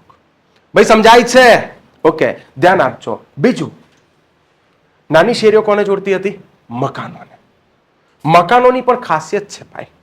સામાન્ય લોકોના મકાનો 2 BHK 3 BHK એવી રીતે અહીંયા 2 ઓરડાવાળા, 3 ઓરડાવાળા કે 4 ઓરડાવાળા મકાનો છે, સામાન્ય લોકોના મકાનો. ઇવન જેમ આપણા મકાનોની અંદર કિચન જેવી વ્યવસ્થા છે, અહીંયા પણ કિચન જેવી વ્યવસ્થા છે. સાહેબ તમને ક્યાંથી ખબર? તમે બધા પ્રિલિમમાં ભણ્યા જ છો આ બધું. ભાઈ આપણને એવું એટલા માટે ખબર પડે છે કે આ કિચન જેવું લાગે છે કેમ કે મકાનના એ ભાગમાંથી આપણને વધુ માત્રામાં શું મળે છે? વાસણો. મકાનના એ ભાગમાંથી વધુ માત્રામાં વાસણો મળે છે, તો બટ ઓબ્વિયસ એ શું રહ્યું હશે? આમનું કિચન, રસોડું રહ્યું હશે. ઇવન મકાનોની ખાસિયત શું છે દોસ્તો કે આ મકાનોના દરવાજા સીધા શેરી બાજુ નથી ખુલતા. આમ સીધા શેરી બાજુ નથી ખુલતા. મકાનોના દરવાજા કઈ તરફ ખુલે છે? પાછળની તરફ ખુલે છે. મકાનોના દરવાજા કઈ તરફ ખુલે છે? પાછળની તરફ. એટલે કોઈએ મકાન બાજુ અહીંયા શેરીમાં આવવું છે તો ડાયરેક્ટ ના આવી શકો તમે. આમ પાછળથી આમ ફરીને શેરીમાં આવવાનું, આમ ફરીને શેરીમાં આવવાનું. ધ્યાન રાખ્યું છે? જો કેટલું સરસ આયોજન કર્યું છે. સીધા શેરી બાજુ મકાનોના દરવાજા નથી આપ્યા. નહીતર એવું થાય કે સીધો આમ શેરીની બહાર જ દરવાજો અહીંયા આપેલો હોય, તમે આમ દરવાજો ખોલીને આમ જાઓ સીધા શેરીમાં, બળદ ગાડું જતું હોય તો બળદ તમને આમ ફંગોળે પાછા અંદર. છે કે નહીં? એક્સિડન્ટ થઈ જાય, આવું થઈ શકે. તો ધ્યાન રાખ્યું છે. દરવાજા કઈ તરફ આપ્યા? પાછળની તરફ. જો કે આપણું લોથલ આ સભ્યતાનું એકમાત્ર અપવાદ સ્વરૂપ નગર છે કે જેના મકાનોના દરવાજા સીધા કઈ તરફ ખુલે છે? શેરી તરફ. બાકી બધાના દરવાજા કઈ તરફ ખુલે છે? પાછળની તરફ. તો તમારે એક વિશેષતાની અંદર નગરી આયોજનની વિશેષતામાં આ પણ લખવાનું થાય કે સિંધુ ઘાટી સભ્યતાના લોકોના મકાનો સરસ મજાના પાકી ઈંટોના બનેલા રહેતા હતા. સામાન્ય લોકોના મકાનોમાં ક્યાંક કાચી ઈંટોનો પણ ઉપયોગ કરવામાં આવેલો હતો. અને આ મકાનોના દરવાજા સીધા શેરી તરફ નહીં ખુલતા, કઈ તરફ ખુલતા હતા? પાછળની તરફ ખુલતા હતા. અને આ મકાનોની અંદર રસોડા જેવી વ્યવસ્થા પણ જોવા મળે છે. સામાન્ય લોકોના મકાનો 2 ઓરડાવાળા, 3 ઓરડાવાળા કે 4 ઓરડાવાળા મકાનો જોવા મળે છે. ભાઈ સમજાય છે? હવે તમે જ્યારે લખતા હોય, જો અહીંયા તો હું તમને ખાલી કન્ટેન્ટ બતાવી રહ્યો છું. જ્યારે લખતા હોય ત્યારે અમુક મુદ્દાઓ તમારે થોડા કમ્પ્રેસ કરવા પડશે. આટલું બધું લખવા જશો તો એ વસ્તુ બહુ વધી જશે. ખ્યાલ આવે છે? એટલે જ્યારે લખવા બેસશો એટલે તમને થોડો વધુ આઈડિયા આવશે. આપણે લખીશું એટલે તમને થોડો ખ્યાલ આવશે. ધ્યાન આપજો. તો એક તો આ વિશેષતા પર તમે લખી શકો. બીજું, સિંધુ ઘાટી સભ્યતાના નગરી આયોજનની બીજી મોટામાં મોટી વિશેષતા છે એની ગટર વ્યવસ્થા. ભાઈ આપણા ઘરે કિચન હોય એની બાજુમાં જનરલી ચોકડી હોય જ્યાં આપણે વાસણ ધોતા હોઈએ છીએ, છે કે નહીં? સિંક બાજુમાં જ હોય. હવે અહીંયા પણ આવું છે કે મકાનો જે છે ને ત્યાંથી એક નાની અમથી નીક નીકળતી, અને નાની અમથી નીક આગળ જઈને આ નાની શેરી જોડે જોડાયેલી ગટરને જઈને મળી જાય. આ ગટર આગળ જઈને એનાથી મોટા રસ્તા જોડે જોડાયેલી મોટી ગટરને જઈને મળી જાય. અને આ ગટર આગળ જઈને નગરના મુખ્ય રસ્તા જોડે જોડાયેલી મુખ્ય ગટરને જઈને મળી જશે. પણ હવે જે ગટરની વિશેષતા છે અહીંયા છે, આ ગટરો ખુલ્લી નથી, ગટરો ઢાંકેલી હતી. હિન્દી પુસ્તકો વાંચશો તો એમાં લખેલું હશે इन गटरों को ईंटों की सिल्लियों से ढका हुआ था. આમ ઈંટો હોય અને ઈંટો આમ એકબીજા ઉપર આમ ગોઠવી દીધી આવી રીતે, અને એવી રીતે ગટરો ઢાંકેલી છે. તમે નેટ ઉપર ક્યારેક સર્ચ મારશો તો તમને એની બહુ બધી ઇમેજીસ મળી જશે આ ગટર વ્યવસ્થાની. તો કે ભાઈ આ ગટરો જે છે એક તો ઢાંકેલી છે, જેમાં અમુક ડિસ્ટન્સે આ લોકોએ હોલ રાખ્યા છે, કાણા રાખ્યા છે, જેથી ગટરની શું કરી શકાય? સાફ સફાઈ. બીજું, ગટરોની નીચે જીપ્સમનું પ્લાસ્ટર કરી દીધું છે કે જેથી પાણી ચૂસાઈ જાય નહીં. નહીતર શું થાય કે તમે જે બધું ગંદુ પાણી નાખો બધું ત્યાંનું ત્યાં. જો કદાચ નીચે પ્લાસ્ટર નથી, માટી જ છે, તો બધું ત્યાંનું ત્યાં ચૂસાઈને પડ્યું રહેશે. પણ આ લોકો શું કર્યું, ગટરની નીચે શું આપી દીધું, જીપ્સમનું પ્લાસ્ટર કરી દીધું, એટલે પાણી ચૂસાઈ જાય નહીં. અને બીજું શું કર્યું, બુદ્ધિ વાપરી કે આ જે શેરીવાળી ગટર હોય ને એ થોડી હાઈટ ઉપર છે, અને એનાથી આગળના રસ્તા જોડે જોડાયેલી જે ગટર છે એના કરતા થોડી કેવી છે, નીચાણ. એટલે ગટરને શું મળી ગયો, ઢાળ. નીચે જીપ્સમનું પ્લાસ્ટર છે અને પાછું ગટરને ઢાળ આપી દીધો છે, એટલે જે પણ ગંદુ પાણી હશે ઇઝીલી વહેતું હશે. અને આ મુખ્ય ગટર એના કરતા પણ નીચાણ ઉપર હશે, એટલે બધું જ ગંદુ પાણી વહેતું વહેતું વહેતું ઢાળના લીધે છેલ્લે ક્યાં નીકળી જાય, નગરની બહાર. ભાઈ સમજાય છે? હજારો વર્ષો પહેલા આ લોકોએ આટલી ઉત્કૃષ્ટ ગટર વ્યવસ્થા તૈયાર કરેલી છે. એની અન્ય કોઈ સમકાલીન સભ્યતાઓમાં આટલી ઉત્કૃષ્ટ ગટર વ્યવસ્થા આપણને જોવા મળતી નથી. અને બીજી બધી અમુક વાતો તો તમને ખબર જ છે કે રસ્તાઓ ઉપર સરસ મજાના પોલ્સ, થાંભલાઓની પણ વ્યવસ્થા કરવામાં આવેલી હતી. શાની માટે? પોલ ડાન્સ કરી શકાય એની માટે? ના,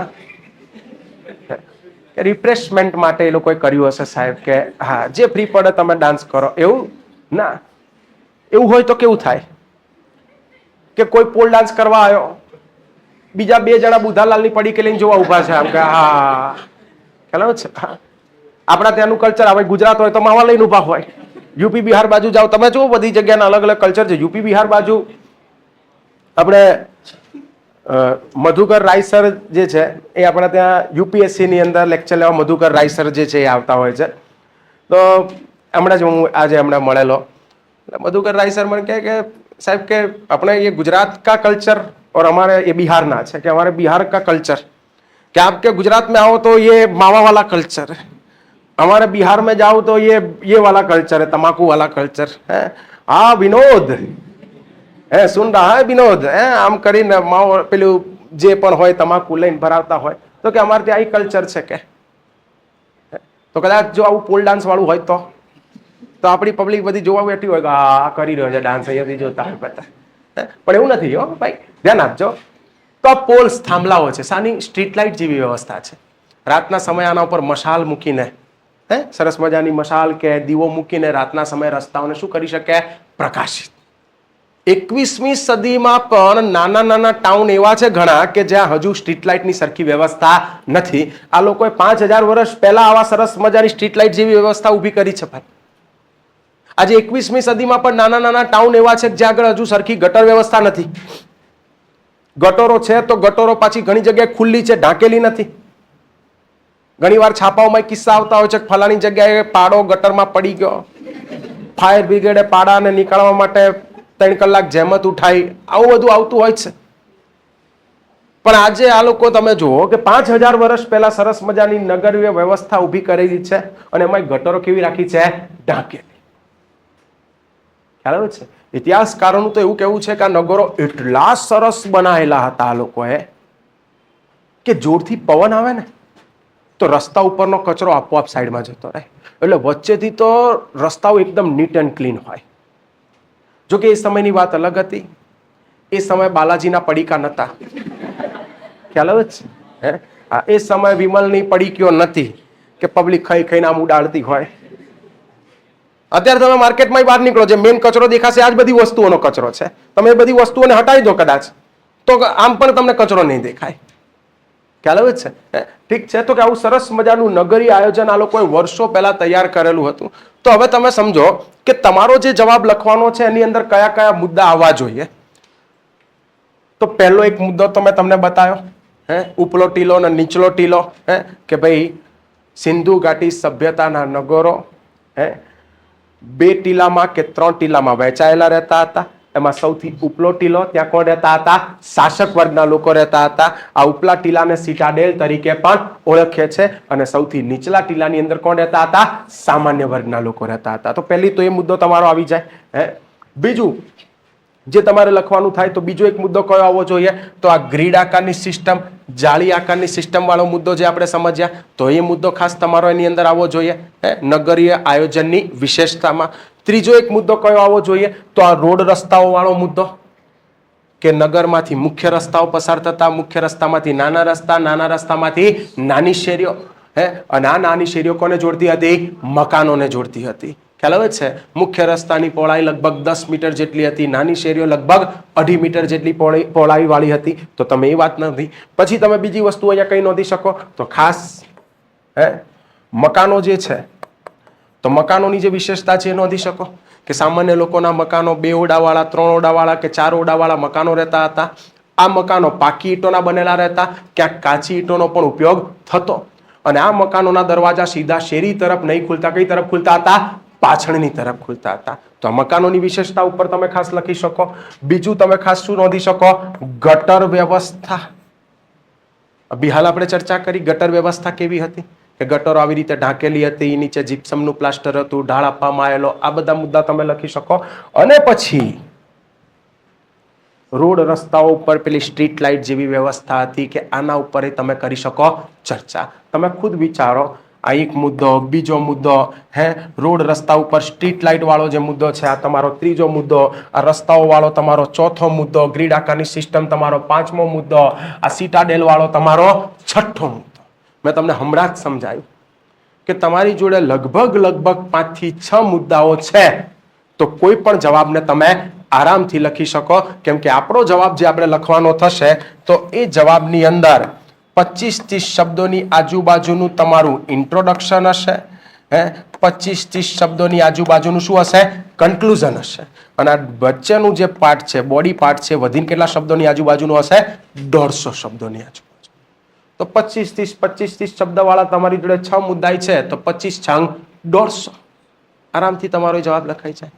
પણ હજુ જે તમારા મનમાં સવાલ છે, સાહેબ ઇન્ટ્રોડક્શન શું? જો ઇન્ટ્રોડક્શન બહુ સરળ છે. ઇન્ટ્રોડક્શન કોને કહેવાય દોસ્તો? બહુ સરળ ભાષામાં સમજાવું. ઇન્ટ્રોડક્શનનો મિનિંગ થાય છે એ ટોપિક કે વિષયને લઈને તમે કંઈક માહિતી ધરાવો છો. ઇન્ટ્રોડક્શનનો મતલબ શું થાય છે? એ ટોપિક કે વિષયને લઈને તમે કંઈક બેઝિક માહિતી ધરાવો છો, એ છે તમારું ઇન્ટ્રોડક્શન. ફોર એક્ઝામ્પલ, જેમ કે તમારો સવાલ બન્યો કે સિંધુ ઘાટી સભ્યતાના નગરીય આયોજનની વિશેષતા જણાવો, અથવા તો હાલની નગરીય આયોજન જોડે ઘણી બધી એ સામ્યતા ધરાવે છે, આવો તમારો સવાલ બન્યો. મૂળ મુદ્દે તમને ખબર પડી ગઈ કે કયા ટોપિકમાંથી સવાલ આવ્યો? સિંધુ ખીણની સભ્યતા. તો આ જે સિંધુ ઘાટી સભ્યતા વિશે તમે જે બેઝિક માહિતી ધરાવો છો, મને તમે એમ કહો કે સાહેબ સિંધુ ઘાટી સભ્યતા 3 લાઈનમાં કોને? 3 લાઈનમાં તો થાય જ નહીં. હું સિંધુ ઘાટી સભ્યતા મારે ભણાવતા 3-4 લેક્ચર થઈ જાય છે ખાલી એક સભ્યતા ભણાવતા. પણ છતાંય મને તમે એમ કહો કે સાહેબ 3 લાઈનમાં સિંધુ ઘાટી સભ્યતા કોને, 4 લાઈનમાં સિંધુ ઘાટી સભ્યતા કોને, કે 30 શબ્દોમાં સિંધુ ઘાટી સભ્યતા કોને, અને 30 શબ્દોમાં કે 3 થી 4 લાઈનમાં જે સિંધુ ઘાટી સભ્યતાના મુદ્દાઓ હું અહીંયા રજૂ કરું છું એ જ મારું ઇન્ટ્રોડક્શન. ફોર એક્ઝામ્પલ, કે અહીંયા સવાલ મને પૂછ્યો, મને ખબર પડી કે સિંધુ ઘાટી સભ્યતાનો સવાલ આવ્યો, તો હું ખાલી એની એક બેઝિક માહિતી અહીંયા આપું છું અને એ જ મારું થઈ જશે ઇન્ટ્રોડક્શન. કે મેં લખ્યું કે સિંધુ ઘાટી સભ્યતા આજથી લગભગ 5 થી 6000 વર્ષ જેટલી જૂની સભ્યતા હતી. આ સભ્યતા ભારતીય ઉપમહાદ્વીપમાં ફેલાયેલી હતી. જો મેં ઉપમહાદ્વીપ આવો શબ્દ વાપર્યો કે ભાઈ ભારતમાં, પાકિસ્તાનમાં અહીંયા ફેલાયેલી, આવી બધી કોઈ સ્પષ્ટતા નહીં, ખાલી ભારતીય ઉપમહાદ્વીપ લખ્યું એટલે એમાં ભારતીય ઉપમહાદ્વીપમાં ભારતે આવી ગયું, પાકિસ્તાને આવી ગયું, અફઘાનિસ્તાને આવી ગયું, બાંગ્લાદેશે આવી ગયું. આ બધું શામાં આવી ગયું? ભારતીય ઉપમહાદ્વીપ. તો ભાઈ અહીંયા આગળ હું લખીશ કે સિંધુ ઘાટી સભ્યતા 5 થી 6000 વર્ષ જેટલી જૂની સભ્યતા હતી. આ સભ્યતા ભારતીય ઉપમહાદ્વીપમાં ફેલાયેલી હતી અને આ સભ્યતા વિસ્તારની દ્રષ્ટિએ વિશ્વની પ્રાચીનતમ અને મહાનતમ સભ્યતાઓ કરતા સૌથી મોટી હતી. અને આ સભ્યતા ખાસ તેના નગરીય આયોજન માટે વિશ્વમાં જાણીતી બની. હવે આ જે 4 લાઈન મેં અહીંયા આગળ બોલ્યો કે આ 4 લાઈન જે બતાવી એ જ છે મારું શું? ઇન્ટ્રોડક્શન. મેં આમાં સિંધુ ઘાટી સભ્યતાની બેસિક જ વાત રજૂ કરી ને, કે શું હતી? તો કે 5 થી 6000 વર્ષ જેટલી જૂની સભ્યતા હતી. આ સભ્યતા ભારતીય ઉપમહાદ્વીપમાં ફેલાયેલી હતી. આ સભ્યતા એના નગરીય આયોજન માટે જાણીતી હતી અને વિસ્તારની દ્રષ્ટિએ વિશ્વની પ્રાચીનતમ સભ્યતાઓમાં સૌથી મોટી સભ્યતા હતી. That's it. આ થઈ ગયું મારું ઇન્ટ્રોડક્શન. કોઈ પણ ટોપિકનો સવાલ હોય, ફોર એક્ઝામ્પલ કે મેં મૌર્ય વંશ, ચલો મૌર્ય વંશ, કે મને કોઈ પણ મૌર્ય વંશનો સવાલ આવ્યો, માની લો કે મૌર્ય વંશનો સવાલ આવ્યો કે મૌર્ય શાસકોની પ્રશાસનિક વ્યવસ્થા ઉપર નોંધ લખો, તો મને ખબર પડી ગઈ કે કયા ટોપિકમાંથી સવાલ આવ્યો? મૌર્ય વંશમાંથી. સવાલ તો પૂછ્યો છે એની પ્રશાસનિક વ્યવસ્થા લખવાનો, એટલે મારે અહીંયા પ્રશાસનિક વ્યવસ્થા નથી ઇન્ટ્રોડક્શનમાં આપવાની, પણ મને ખબર પડી ગઈ કે કયા ટોપિકમાંથી સવાલ આવ્યો, મૌર્ય વંશ. તો આ મૌર્ય વંશની જે બેઝિક માહિતી હું રજૂ કરું 30 શબ્દોની અંદર કે 3 કે 4 લાઈનમાં, એ જ મારું શું છે, ઇન્ટ્રોડક્શન. કે સપોઝ હું અહીંયા આગળ માહિતી રજૂ કરીશ કે મૌર્ય વંશની સ્થાપના ચંદ્રગુપ્ત મૌર્ય દ્વારા કરવામાં આવેલી હતી નંદ વંશના શાસક ધનાનંદને પરાજય આપીને. આ મૌર્ય વંશની અંદર ચંદ્રગુપ્ત મૌર્ય, બિંદુસાર કે સમ્રાટ અશોક જેવા પ્રતાપી શાસકો થઈ ગયા, અને આ મૌર્ય શાસકોએ વિશાળ સામ્રાજ્ય ઊભું કરેલું, અને આ વિશાળ સામ્રાજ્યને ચલાવવા માટે એક ઉત્કૃષ્ટ પ્રશાસનિક વ્યવસ્થા ઊભી કરેલી. હવે આ જે બેઝિક માહિતી મેં ખાલી આપી, એ શું થઈ ગયું, મારું ઇન્ટ્રોડક્શન. ઇન્ટ્રોડક્શન કોઈ તોપ નથી. ઇન્ટ્રોડક્શન એટલે જે પણ ટોપિકમાંથી તમને સવાલ આવ્યો છે એની જે તમે બેઝિક માહિતી રજૂ કરી, એ તમારું શું છે, ઇન્ટ્રોડક્શન. ભાઈ સમજાય છે? મૌર્ય વંશનો સવાલ આવ્યો તો મેં ખાલી કેટલું સિમ્પલ કીધું કે મૌર્ય વંશની સ્થાપના ચંદ્રગુપ્ત મૌર્ય દ્વારા કરવામાં આવેલી હતી ધનાનંદ જેવા શાસકને હરાઈને. આ મૌર્ય વંશની અંદર ચંદ્રગુપ્ત મૌર્ય, સમ્રાટ અશોક કે બિંદુસાર જેવા પ્રતાપી શાસકો થઈ ગયા, અને આ મૌર્ય શાસકોએ વિશાળ સામ્રાજ્ય ઊભું કરેલું, જેને ચલાવવા માટે એક ઉત્કૃષ્ટ પ્રશાસનિક વ્યવસ્થા ઊભી કરેલી કે તૈયાર કરેલી. આટલી વાત લખું એટલે 25-30 શબ્દ આરામથી થઈ જાય, 3-4 લાઈન આરામથી થઈ જાય ભાઈ. મારું ઇન્ટ્રોડક્શન પૂરું. સાહેબ હજુ વધુ લખવું હોય તો ના લખાય, પાપ લાગે, બહુ લાંબુ થઈ જાય. ખ્યાલ આવે છે? એટલે જે તમે 3 કે 4 લાઈન કે એની અંદર જે બેઝિક માહિતી એ ટોપિકની રજૂ કરી દો છો, એ તમારું શું છે, ઇન્ટ્રોડક્શન. ભાઈ સમજાય છે? ખ્યાલ આવે છે? ઓકે, યાદ રાખજો કે 500 લોકો લખતા હોય તો 500 એ 500 ના ઇન્ટ્રોડક્શન અલગ હોય.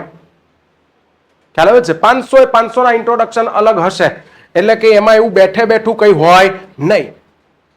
કોઈ આમ કાન પકડીને મૌર્ય વંશની વાત કરે, કોઈ આમ કાન પકડીને મૌર્ય વંશની વાત કરે, કોઈ આમ કાન પકડીને સિંધુ ઘાટી સભ્યતા એને કોઈ ઇન્ટ્રોડક્શન બનાવે, કોઈ આમ કાન પકડીને એનું ઇન્ટ્રોડક્શન બનાવે. ખ્યાલ આવે છે? એટલે બધાના અલગ અલગ હોય. આજુબાજુના વાળાના પણ મિત્રોએ કોઈ ઇન્ટ્રોડક્શન બનાવ્યું હોય તો જોતું રહેવાનું, તો તમને ખ્યાલ આવે કે સાલું આણે મારા કરતા બહુ સરસ વાત મુદ્દાઓ નોંધ્યા છે, કેવા સરસ શબ્દ વાપર્યા છે, તો આપોઆપ તમને આઈડિયા આવે કે આવું પણ કંઈક સરસ આપણે લખી શકીએ. ભાઈ સમજાય છે?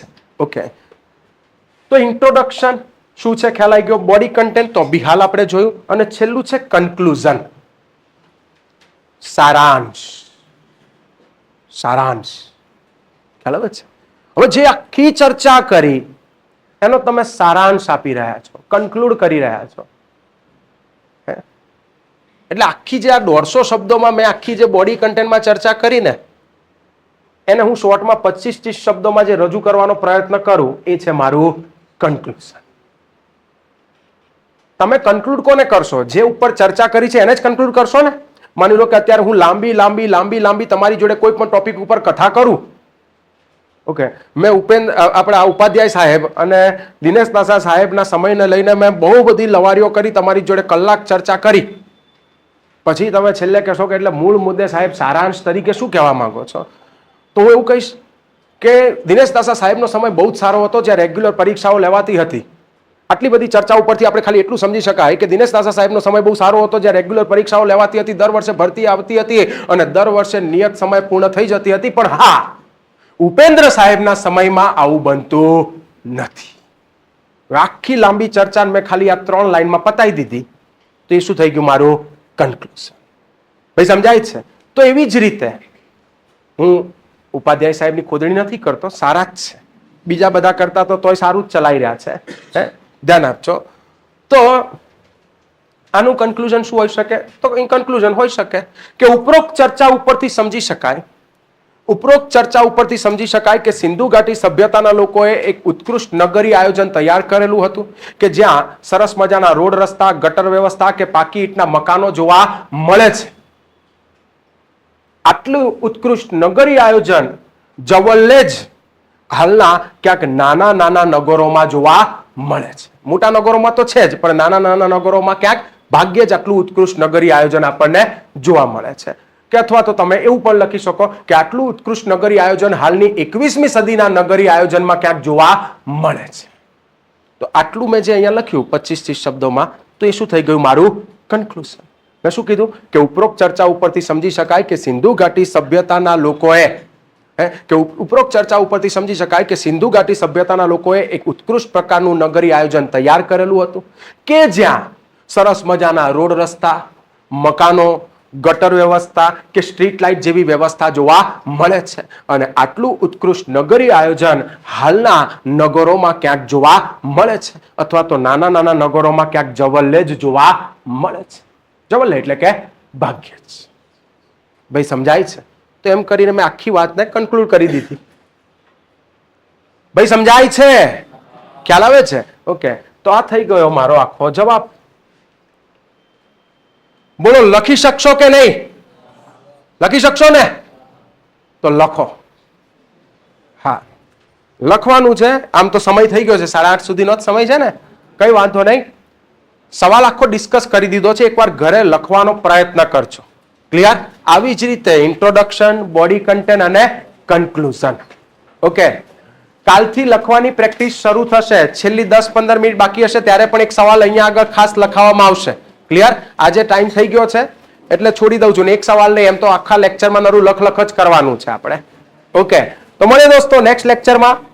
C in the next lecture.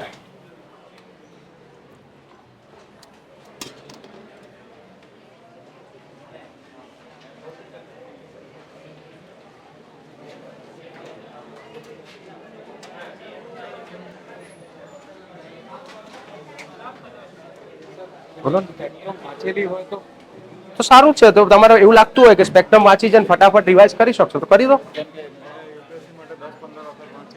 તો બહુ કહેવાય, બહુ થઈ ગયું. ભયો વિપિન ચંદ્રા સારી મેન્સ